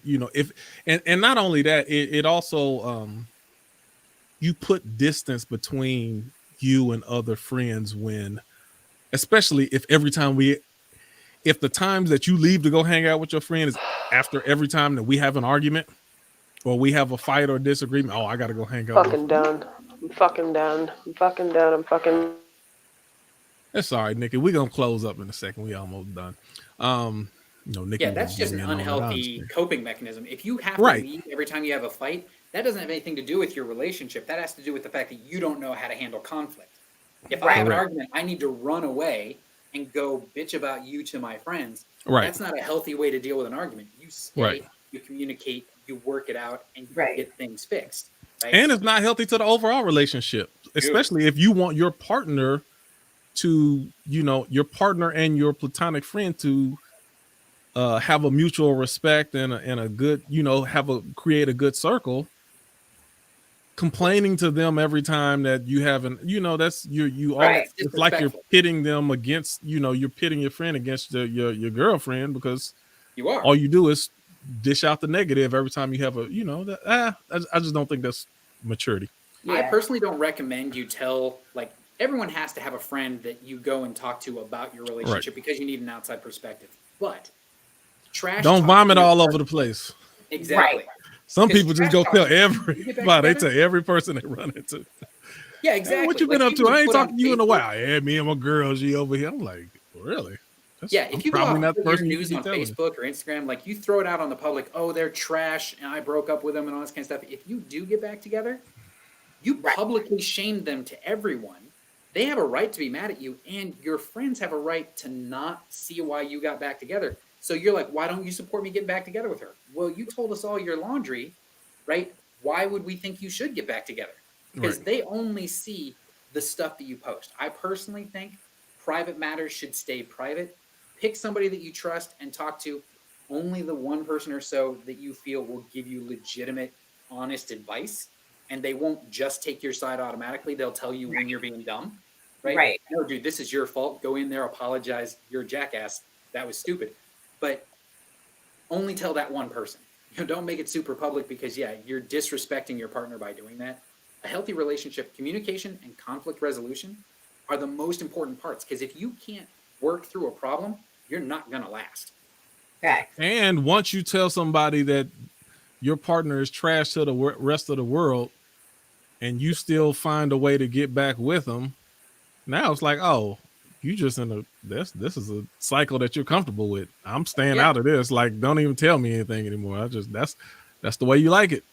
I will say this too, is even if a person does have the best interest of the relationship in mind, the person you're venting to, you still need to try to work it out with your partner as much as possible before reaching out to other people. Right. If you cannot get through without having to always talk to somebody else, if you all can't communicate and just get your thing together on your own, you're doomed, because what's going to happen when you don't have this person? Now you don't know how to work things out with your partner.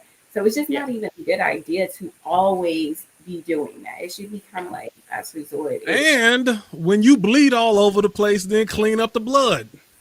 Yeah, you have to make So amends. once you didn't bled all over the place, don't just sit there. Well, yeah, we figured it out. No.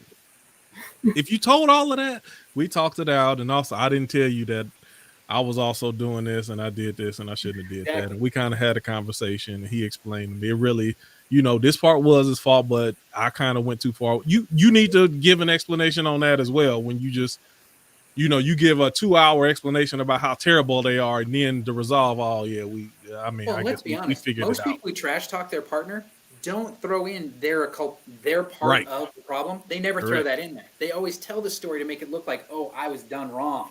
Right? Oh, woe is me. They don't throw in the fact that they earned this scenario. And then when they get back together, the friends who only heard half the story told in a kind of biased way, of course they're not going to understand why you would get back together with that person, because you were never honest in the first place and explained how you were half the problem. Right? So that's why you shouldn't do that. And Denise is absolutely right. If you always have to go to somebody as a crutch, that's a problem. Go see a counselor together. Go as a couple to get counseling so that you can learn how to talk to each other instead of always going to someone else and then coming back, right? Because if you have to go, 3 is a pattern. If you've had 3 arguments and you can't get past them without somebody else helping you, then you aren't communicating right. Go see somebody and learn how to communicate with each other, or talk to each other about the fact, dude, every time we argue, it turns into this. Right.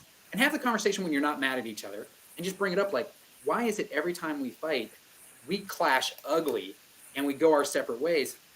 What about the conversations make you so mad? Because here's what makes me upset. And maybe I'm just misunderstanding what you're doing. When you do this, I think this, right? And usually they'll come back with, dude, that's not at all what I mean. When I say this, it's because of this, right? Almost every argument that ends badly is because you're not stopping to understand each other.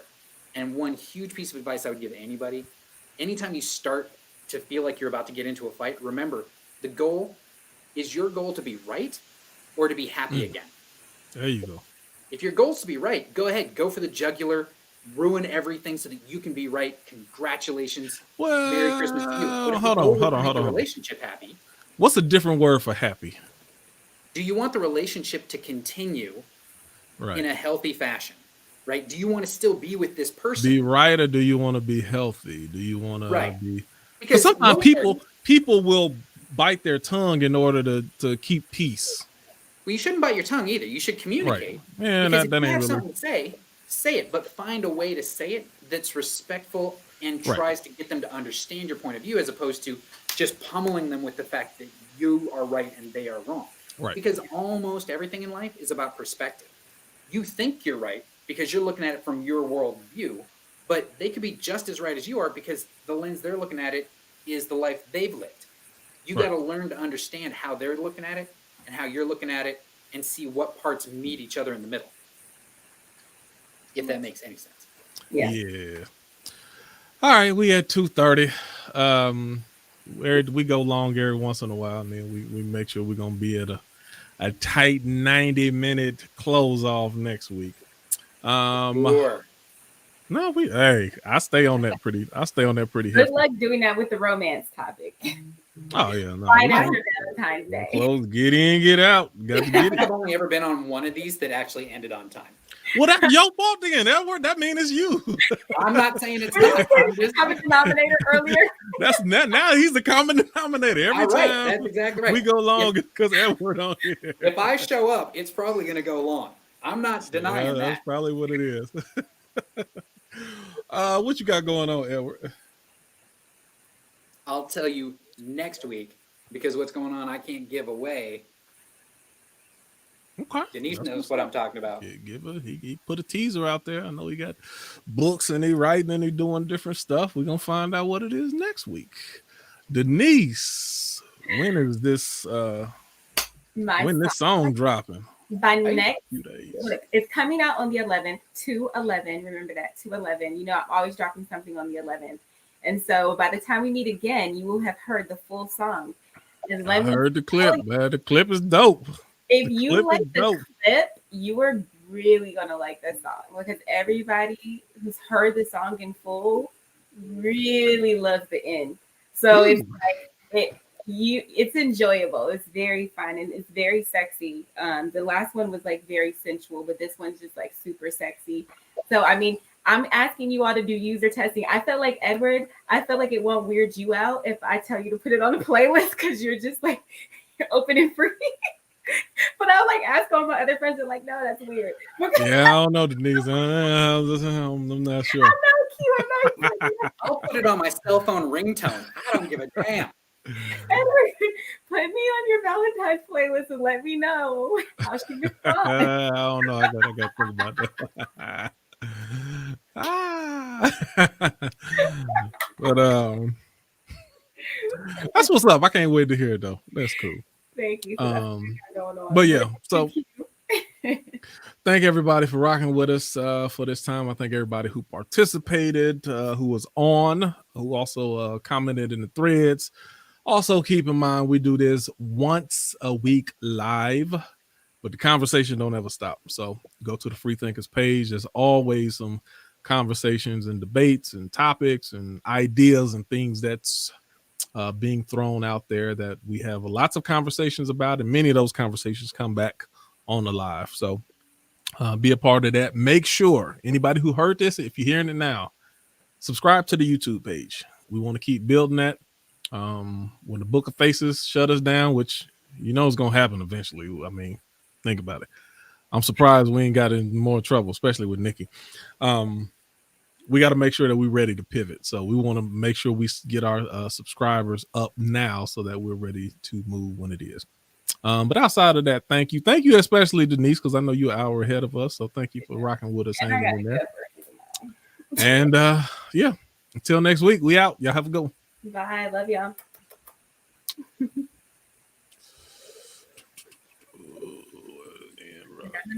Get off.